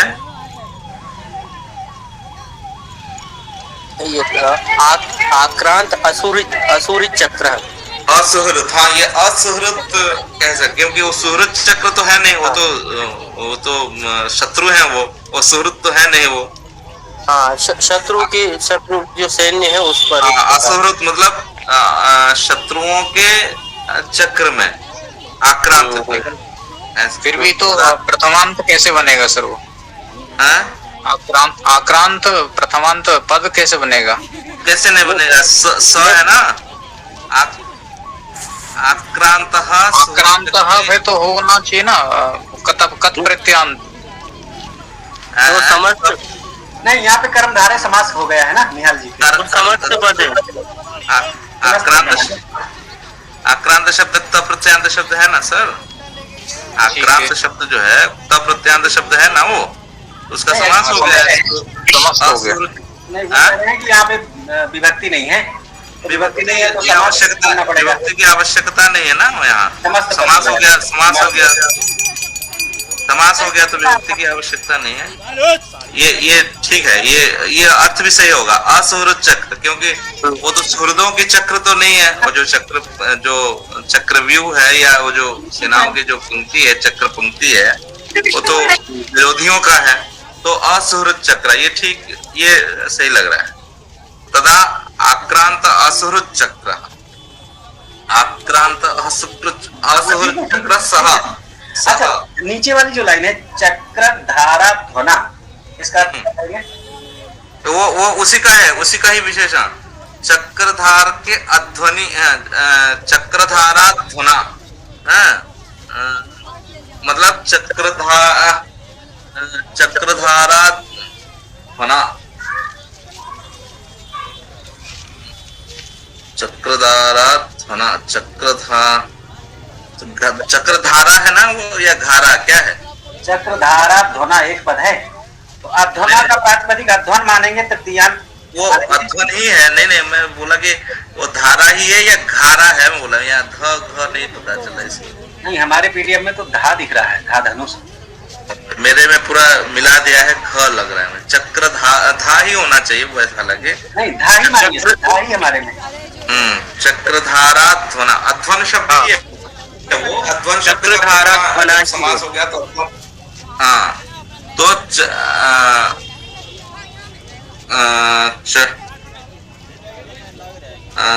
मतलब चक्रधारा के मार्ग में चलने वाला है ना, चक्रधारा।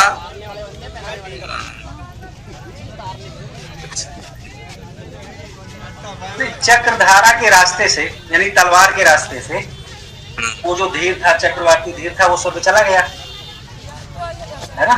चक्रधारा के मार्ग से यानी युद्ध के मार्ग से, युद्धबाजी तलवार के माध्यम से चक्रधारा है ना, उसी तलवार के मार्ग से, तलवार से मारा गया ना, तो इसलिए तलवार रूपी मार्ग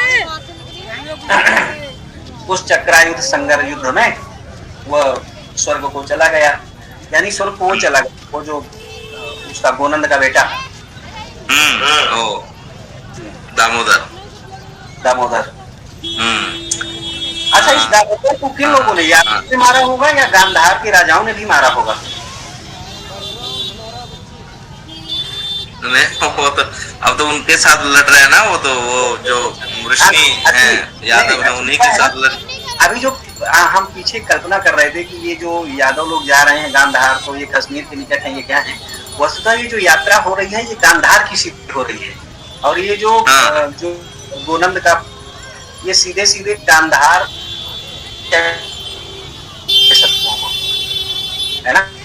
तो ऐसा जब ये चैलेंज सुने होंगे गांधारी, तो उस युद्ध में गांधार वालों ने ही इसको निपटाया होगा शायद। मथुरा वाले तो उनके गेस्ट रहे होंगे, तो वो क्यों युद्ध करेंगे? ये हाइपोथेसिस है। ये पैंट लो, शर्ट लो, निकल लो। ये देखो, ये बड़ा दुश्मनी का माहौल था, तो मथुरा यादव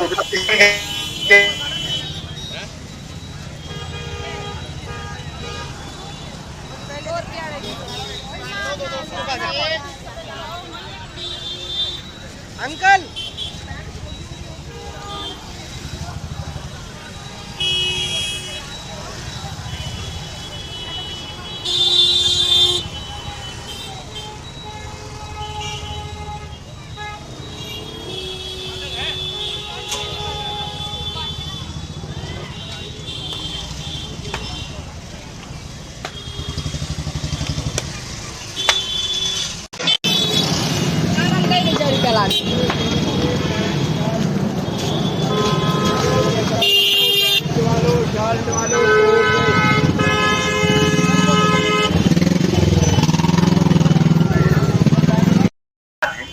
निर्दुष्ट नहीं है, बात ये है ना, वो निर्दुष्ट नहीं है। आप बता रहे हैं वो बेटर है, आप जो बता रहे हैं व्याकरण के नियम लगा करके, वो बेटर है उससे, क्योंकि आप तो व्याकरण के एक एक नियम को लगा करके अर्थ निकाल रहे हैं। हिंदी वाले को हो सकता है वो संस्कृत ना आती रही, हाँ, वो नहीं ठीक से नहीं को आप उसी को प्रामाणिक मानते ना, वो ऐसे ही जल्दबाजी में किसी ने हिंदी अनुवाद किया होगा, इसीलिए ये कार्यशाला का सब हम लोगों ने वो किया है। क्योंकि इसके राजतरंगिणी के ऊपर वैसा कोई मतलब बहुत ठोस वैसा ये संपादन वगैरह शायद वैसा नहीं हुआ होगा, मेरे दृष्टि में तो नहीं। किसी को सारे जो वक्ता आ रहे हैं सबको यही दिक्कत है। हाँ, सब किसी को नहीं मिला। एक हमारे जेपी सर है, उनके पास उन्होंने कहीं देखा है पंजाब में कोई संकर देखा है संस्करण, आचार्य वो मंगाएंगे अपनी लाइब्रेरी में, तो शायद वो प्रामाणिक हो। उन्होंने 3-4 वॉल्यूम देखा है, बता रहे थे। आज शायद उन्हीं को प्रतिदिन जुड़ता है। ठीक है आचार्य जी, अगले वाले पद में। ठीक। उसके बाद फिर बोले कि हाँ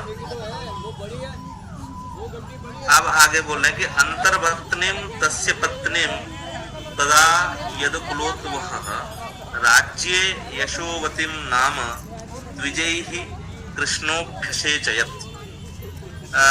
तब अब बोल रहे हैं कि अंतर्वर्तनी तस्य पत्नीम तस्य राज्ञः दामोदरस्य जो राज्ञ अभी चला गया है, मतलब दिवम ययो जो स्वर्ग चला गया है, अब उसके जो अंतर्वर्तनी पत्नी है, अंतर्वर्तनी मतलब गर्भिणी, गर्भस्थ पत्नी जो है, अंतर्वत पतिवतोर नुख एक सूत्र है, तो अंतर्वत शब्द से नुख का आगम होता है, तो अंतर्वतन बनता है, उसके बाद रण्यभ्यो ङीप से ङीप प्रत्यय के अंतर्वतनी शब्द बन जाता है। अंतर्वत मतलब गर्भिणी।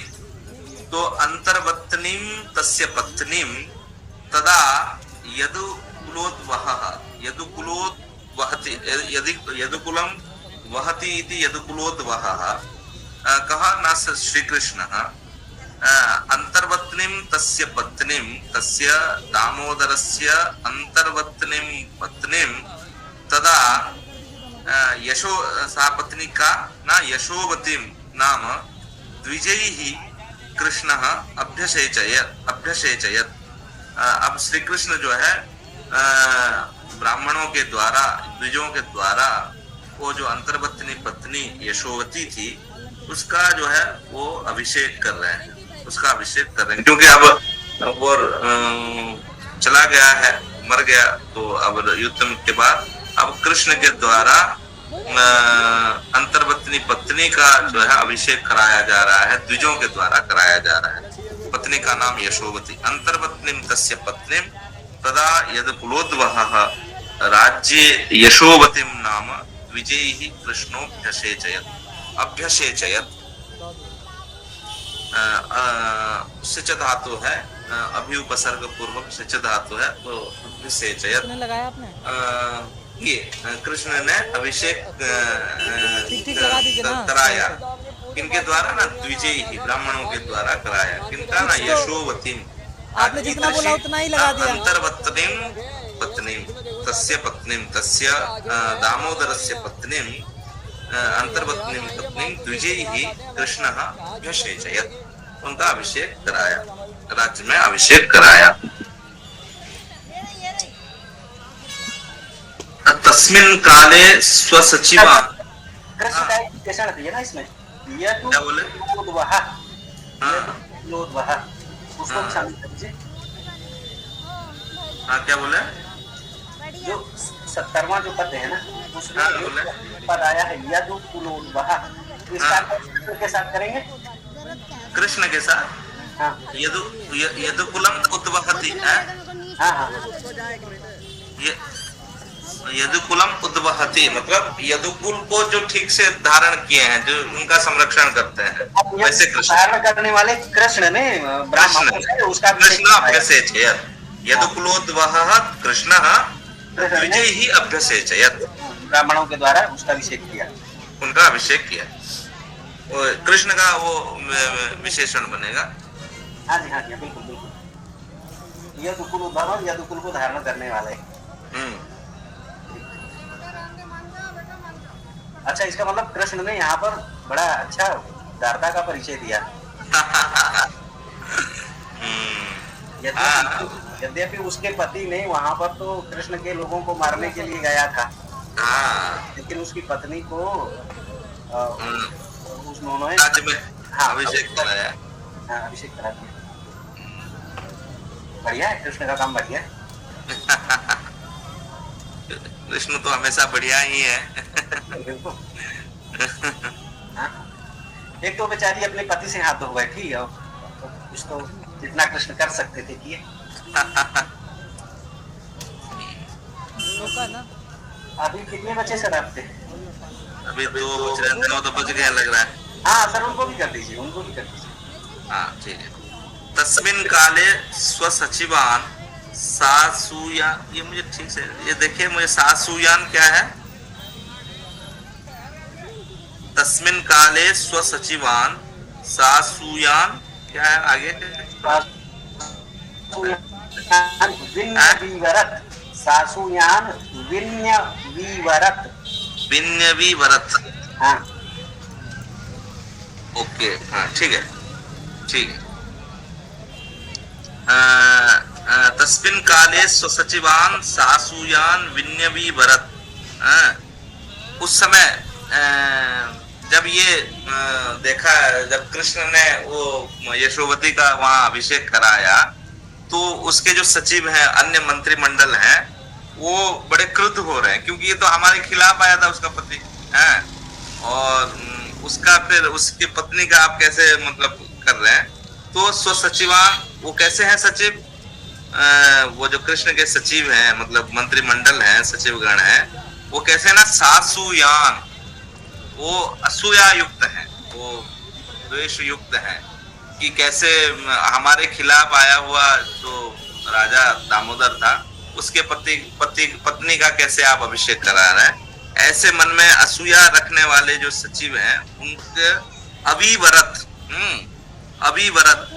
अभिवरत, हाँ, विन्यवीवरत, विनि अभिवरत, वृ धातु का है अभिवरत्यति, वरयति, उसका लुंग लकार में अभिवरत बनेगा, जैसे अचूचुरत बनता है वैसे अभिवरत बनेगा। असूया द्वेष नहीं है, असूया और द्वेष में सामान्य, असूया मतलब परगुण दोषाविष्करणम असूया बोलते हैं, पर गुण का, पर दोष का आविष्करण करना वो असूया है। लेकिन ये सब थोड़ा पर्याय के रूप में व्यवहार होता है, द्वेष, असूया, ये स्वयं मतलब जिससे आप ईर्ष्या करके आप कर रहे हैं कि ये हमारे खिलाफ आए हुए थे और आप उन्हीं के पत्नी का कैसे यहाँ अभिषेक करा रहे हैं। तो ऐसे असूया युक्त जो सचिव हैं, उन सचिवों के लिए वो बता रहे हैं कि तस्मिन काले स्वसचिवान सासूयान, वो सचिव कैसे है ना, असूया युक्त जो सचिव हैं, अभिवरत, मतलब उनको इमं पौराणिकम श्लोकम उदीर्य मधुसूदन, उदीर्य कहते हुए अभिवरत, उनका वर्ण किए, मतलब उनको समझाए।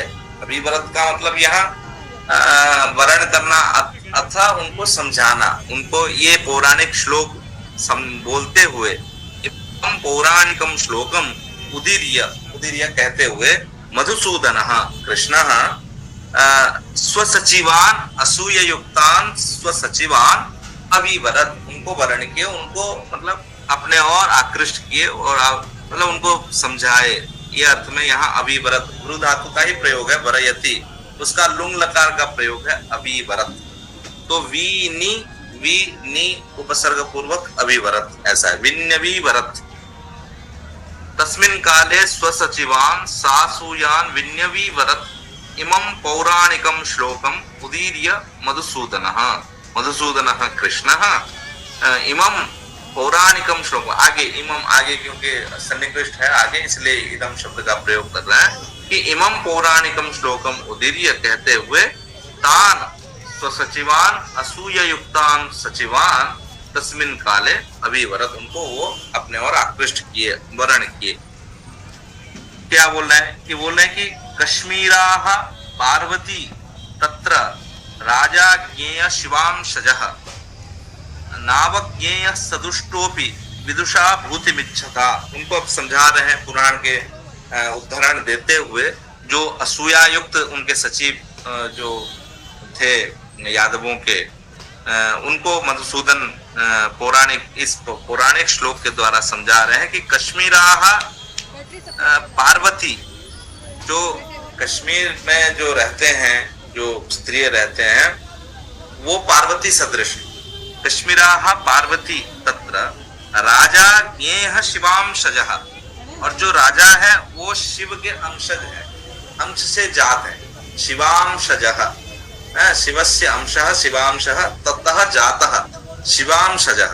तो जो कश्मीर के जो महिला हैं वो पार्वती सदृश हैं, और तत्र राजा ज्ञेय शिवांशजः, और राजा जो है वो शिव के अंश से जात है। नावज्ञेयः सदुष्टोपि, इसलिए क्योंकि वो कश्मीर के वासी हैं, वो पार्वती पार्वती अंशज हैं, इसलिए वो कभी भी अवज्ञा के पात्र नहीं होंगे। नावज्ञेय सतुष्टोपि, वो दुष्ट होते हुए भी, कश्मीर के जो वासी हैं वो दुष्ट होते हुए भी न अवज्ञेय, वो अवज्ञा के युक्त पात्र नहीं होते हैं। दुष्टोपि विदुषा भूतिमिच्छता, विद्वानों के द्वारा जो विद्वान भूतिमिच्छता, जो अपने भूति को प्राप्त करना चाहते हैं, भूति मतलब उत्कर्ष को प्राप्त करना चाहते हैं, जो श्रेष्ठता को प्राप्त करना चाहते हैं, उनके द्वारा अवज्ञा के पात्र वो नहीं होते हैं। जो कश्मीर के वासी हैं वो पार्वती के सदृश हैं, शिव के अंशज हैं वो, इसलिए वो दुष्ट होते हुए भी अवज्ञा के पात्र नहीं होते हैं। किनके द्वारा? ना जो भूतिमिच्छता विदुषा, जो उत्कर्ष को प्राप्त करना चाहते हैं, जो मंगल को प्राप्त करना चाहते हैं, जो श्रेष्ठता को प्राप्त करना चाहते हैं, ऐसे विद्वानों के द्वारा नावज्ञेय, वो अवज्ञा युक्त के पात्र नहीं है। हाँ, अवज्ञा मतलब तिरस्कार, तिरस्कार के पात्र वो नहीं। मतलब वो कश्मीर का राजा दुष्ट होने पर भी तिरस्कार का पात्र नहीं, क्योंकि कश्मीर की भूमि पार्वती की है, इसलिए वहाँ की जो स्त्री है वो पार्वती सदृश है, कहने का तात्पर्य है। और जो राजा है वो शिव के अंशज है, शिव के अंश से जात, इसलिए वो दुष्ट होते हुए भी अवज्ञा के पात्र नहीं होते। अच्छा, यहाँ पर भी कल्याण ने कश्मीरियों का पक्ष लिया पौराणिकों से जोड़ करके, है ना? स्वाभाविक है, स्वाभाविक है। तो इस प्रकार से ये अंतिम श्लोक था। समय शायद लग रहा है अतीत हो रहा है। बहुत बढ़िया, बहुत बढ़िया आचार्य। आपने मुझे लगता है प्रत्युत्पन्न मति से ही बढ़ाया। नहीं, मैं तो शब्दों को देख के जैसा मुझे लग रहा है, क्योंकि मैं भी कभी इसका अध्ययन ऐसे किया नहीं हूँ।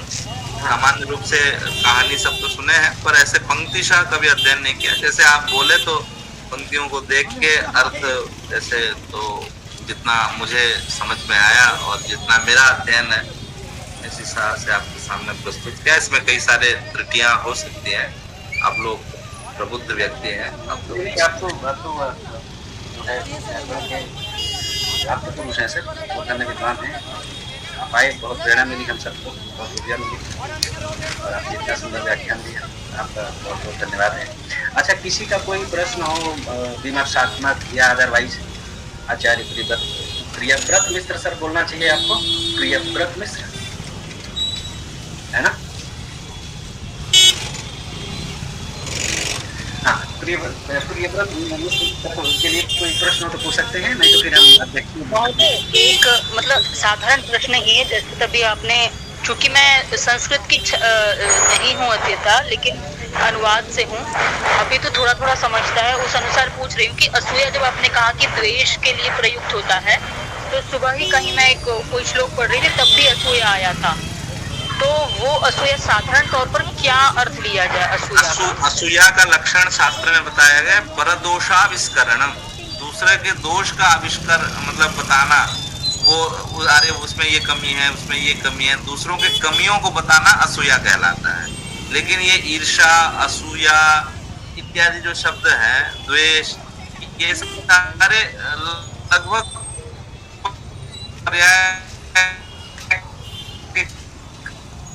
में व्यवहार होते हैं। सामान्यतया भेद है, सभी शब्दों में भेद करना, दूसरे के दोष का आविष्कार करना ही। ठीक, बहुत धन्यवाद महोदय।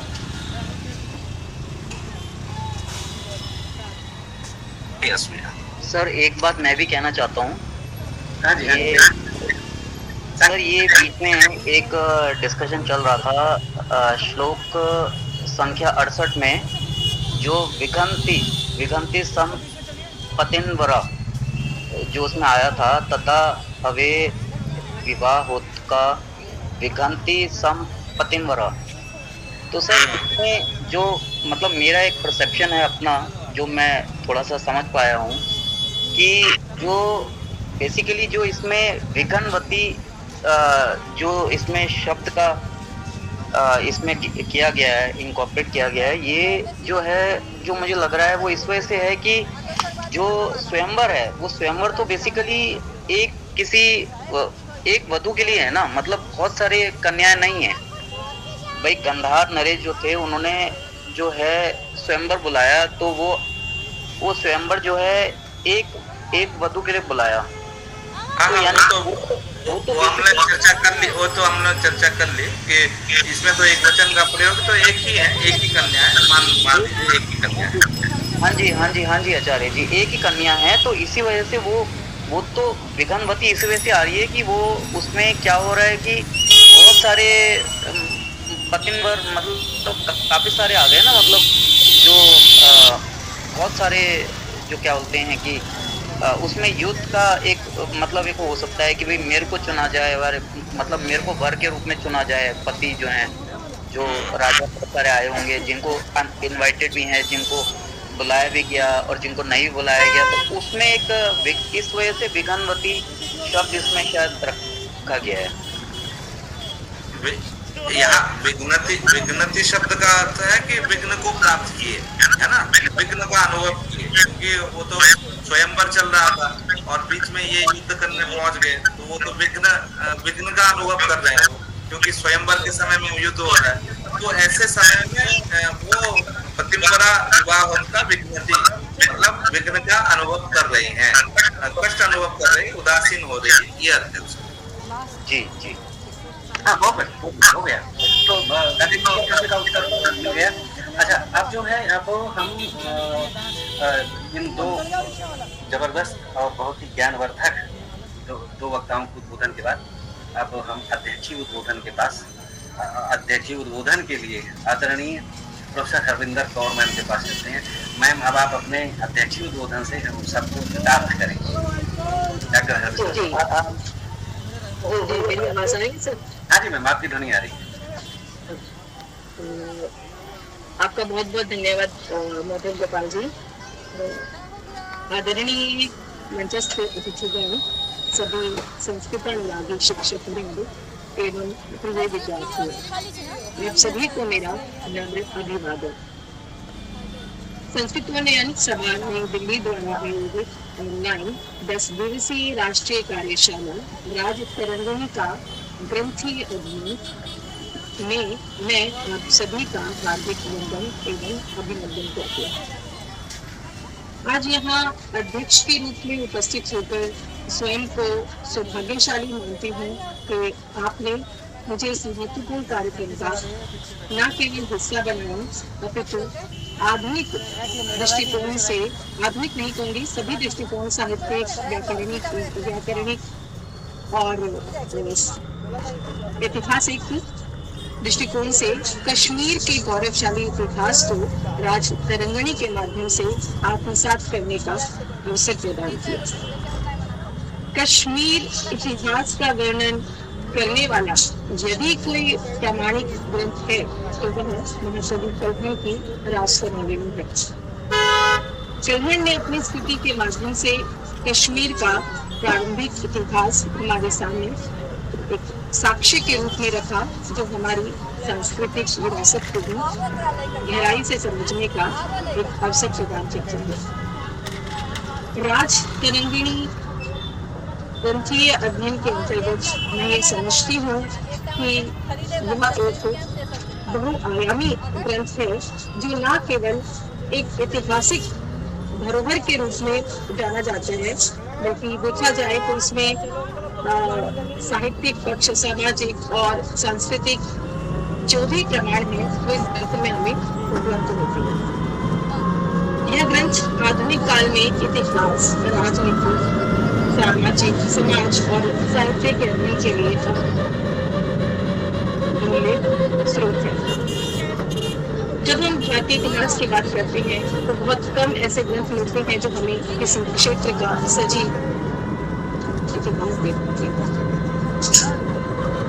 राज तरंगिणी महाकवि कल्हण द्वारा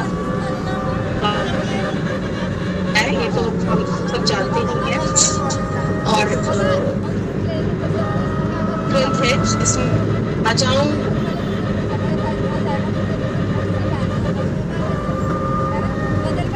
की इतिहास एक नदी की तरह बहता हुआ दिखाई दे रहा है। मैं कल भी भी इस सत्र में जुड़ी थी और मैंने बहुत सारी चीजें कल जो मुख्य बता रही है उनके माध्यम से सुना और समझी। वैसे मेरा पर्सनल यहाँ पर ये मानना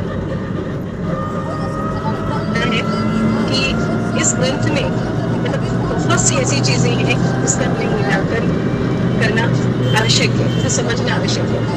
आज के सत्र में जो हमारे विषय के विशेषज्ञ द्वय थे डॉक्टर प्रियव्रत मिश्र और डॉक्टर फिरोज जी जो कि वाराणसी उत्तर प्रदेश से है। मैं पूरे सत्र में देख रही थी कि आपने एक श्लोक का एक पद्य का बहुत गहनता के साथ अध्ययन किया और कोशिश की कि जैसा कि इस ग्रंथ का कहीं पर भी कोई जो है जो भी है प्रति है जो उपलब्ध नहीं है वो सब ना होने पर भी जितने भी होता है जितने भी विशेषज्ञ के अपनी बड़ी गंभीरता से और बड़ी ही मतलब जो भी उनका सामाजिक है उसके जो है विषय का जो है हमारे सामने प्रस्तुत किया।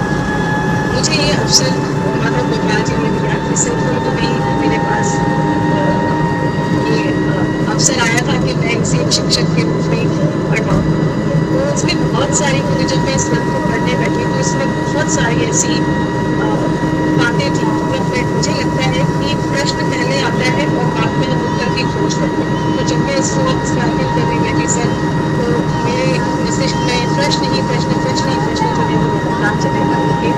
तो उसके लिए मुझे पर्याप्त उत्तरों की खोज के लिए पर्याप्त समय की आवश्यकता थी। तो इसलिए मैंने माधव जी को इस कार्यक्रम में एक शिक्षक की भूमिका के लिए मना किया और उन्होंने मुझे आत्मनिरीक्षी भाषण के लिए आमंत्रित किया। फिर भी इतना मैंने यहाँ पर जाना उसके लिए मैं अभी सिर्फ इतना ही कहूँगी कि ये एक बहुत ही महत्वपूर्ण साक्ष्य है। आज जो कश्मीर का जो एक बड़ा ही चर्चित विषय चल रहा है उस माध्यम से मैं कहूँगी कि कश्मीर केवल राजनीतिक दृष्टि से ही नहीं बल्कि एक सांस्कृतिक और ऐतिहासिक धरोहर के रूप में हमारे सामने है। हमें गर्व होना चाहिए कि हमारे पास राजतरंगिणी जैसा ग्रंथ है जो उस काल के सामाजिक, धार्मिक और राजनीतिक जीवन को प्रतिबिंबित करता है।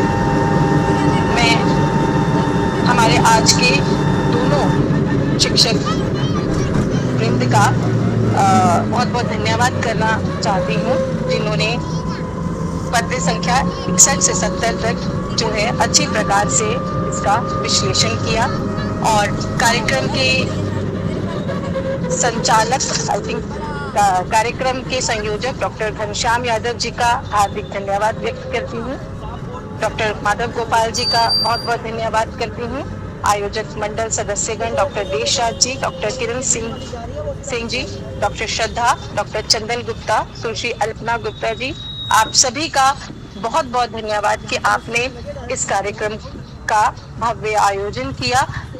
अंत में मैं ये जरूर कहना चाहूंगी कि जो राष्ट्र अपने इतिहास को समझता है वही भविष्य को संवार सकता है और राजतरंगिणी अपने इतिहास को समझने की अद्भुत दृष्टि है। इन्हीं शब्दों के साथ बहुत बहुत धन्यवाद। जय हिंद।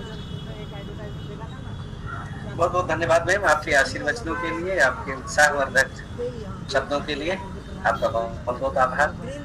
आप हमारे कार्यक्रमों से जुड़े रहे, मार्गदर्शन करते रहे हमारा, और ये संत उन्नयन सभा के जो प्रकल्प हैं, इसके जो प्रयास हैं, उनको आपके ऊर्जा से, आपकी मंत्रणा से इसको सदगति मिलते रहे, अच्छी गति मिले, सदगति मिले, अच्छी गति मिले।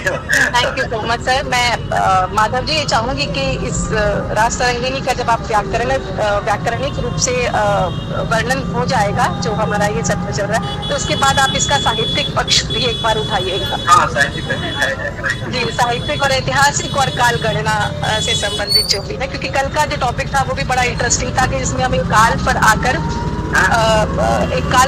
हुए थे कि षड द्विक पंच द्वितहा, आई थिंक ये श्लोक संख्या है 59 है शायद, ठीक है। उसमें षड द्विक पंच द्वियुतः शब्द आया था, तो वहाँ पर हो रहा था कि ये 2526 कैसे बना, है ना। तो शायद कल उन्होंने बताया भी मैम ने कि ये जो है भूत संख्या है और इसे जो है उल्टा करके पढ़ते हैं। तो द्वि का मतलब 2, पंच का मतलब 5 और द्वि यहाँ पर 2 और षट मतलब 6। तो इस तरह से 2536 जो है वो बना। तो उसका राज्यकाल शक संवत जो है इतना माना गया है। तो कल ही चर्चा चल रही थी, बहुत इंटरेस्टिंग सी चीजें आती। तो काल गणना का जो उसका पक्ष है सर, वो बहुत लाभदायक होगा अगर हम इस पर काम करते हैं। तो लेकिन काम करना समय, हाँ काम समय के साथ करेंगे तो मुझे लगता है कि इस विषय के साथ और भी ज्यादा डिस्कस हो सकेगा। Thank you sir, thank you sir. Ma'am का बहुत बहुत धन्यवाद। और मैम ने अध्यक्ष उद्बोधन के साथ साथ सबका धन्यवाद ज्ञापन भी कर दिया। हमने इस उन्नयन सभा की तरफ से आप सभी नागरिकों का हार्दिक आभार व्यक्त करते हैं। आज की गर्मी में आप लोग पूरे 2 घंटे तक इस कार्यक्रम से जुड़े रहे, जुड़ते हैं। और जो हमारे 2 विद्वान थे, डॉक्टर फिरोज और डॉक्टर सत्यव्रत मिश्र जी, तो दोनों आचार्यों का भी बहुत बहुत धन्यवाद। हमें सहयोग ऐसे ही भविष्य में भी मिलता रहे और ऐसे ही हम सबका ज्ञान वर्धन एक दूसरे के सहयोग से होता रहे। विद्वान लोग आते हैं, डिस्कशन करते हैं, तो जो राज है, जो बुद्धियाँ हैं, वो सुलझती हैं, खुलती हैं। तो जो हम अकेले नहीं कर पाते, इस तरह की सभाएँ करके विद्वानों की बुद्धियों में एक दूसरे के सौहार्द से, प्रेम से चीज़ें खुल जाती हैं। कई लोग एक साथ यहाँ प्रश्न करते हैं, शंकाएँ करते हैं, जिसके पास जो समाधान आता है उसको ऑफर करते हैं। इस तरह से एक अच्छा एकेडमिक एनवायरनमेंट बनता है। तो ये जो संस्कृत उन्नयन सभा का प्रयास है, जो डॉक्टर घनश्याम यादव जी का जो ये प्रयास है, श्लाघ्य है। ये कार्यक्रम ऐसे ही होते रहे। तो आप सबको मैं फिर से एक बार सबके प्रति धन्यवाद ज्ञापित करते हुए, और कल के लिए मैं फिर से आपको आमंत्रित करता हूँ। कल हम लोग फिर जुड़ेंगे। तब तक के लिए शुभरात्रि, नमस्कार, बहुत बहुत नमस्कार। सभी का धन्यवाद, बहुत बहुत। अभी अभी जयप्रकाश जी जुड़े हैं। नमस्कार।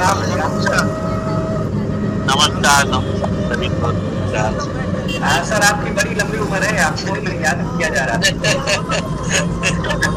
मैं एक मीटिंग में था वहाँ, यूनिवर्सिटी से देर से आया। नहीं सर, क्या हमें आशीर्वाद लंबे समय तक रहते हैं और बीच में अपनी जो है वो पढ़ी देते हैं, मार्गदर्शन करते हैं और एक सही दिशा में कार्यक्रम को आगे बढ़ाने में हमारा सहयोग करते हैं। नहीं ठीक है, बढ़िया चल रहा है, बहुत आनंद आ रहा है, बड़ी अच्छी बात है, एकदम बढ़िया है। और हम लोग जो भी सजेशन देते हैं, देख रहा हूँ कि अक्षरता पालन भी हो रहा है। ये अच्छी बात है, इससे भी बढ़िया है, कार्यक्रम का स्वरूप और बढ़िया बनता जा रहा है। ये अच्छी बात है। आपका चलिए करते रहिए पढ़ाई। अब ठीक है सर, प्रणाम सर, मिलते हैं फिर कल। सर वो खत्म हो गया, धन्यवाद भी हो गया है। हाँ तो आप साथ ही बात कर लीजिए।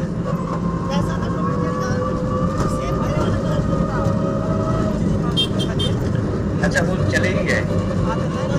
सर्वे भवन्तु सुखिनः, सर्वे सन्तु निरामयाः, सर्वे भद्राणि पश्यन्तु मा कश्चित् शान्तिः। ओम शांति शांति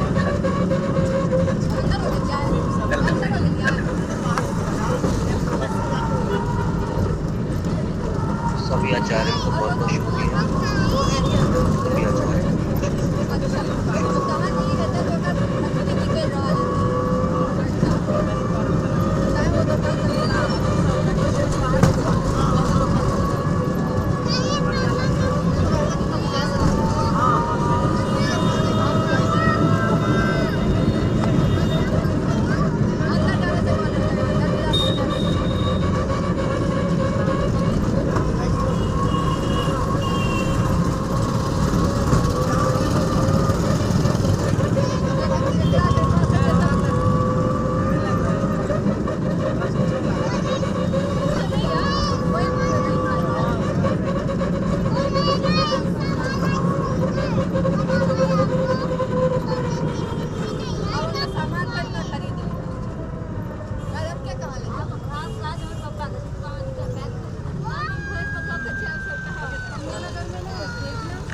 चालू है, रखा दे, कुछ करो नहीं।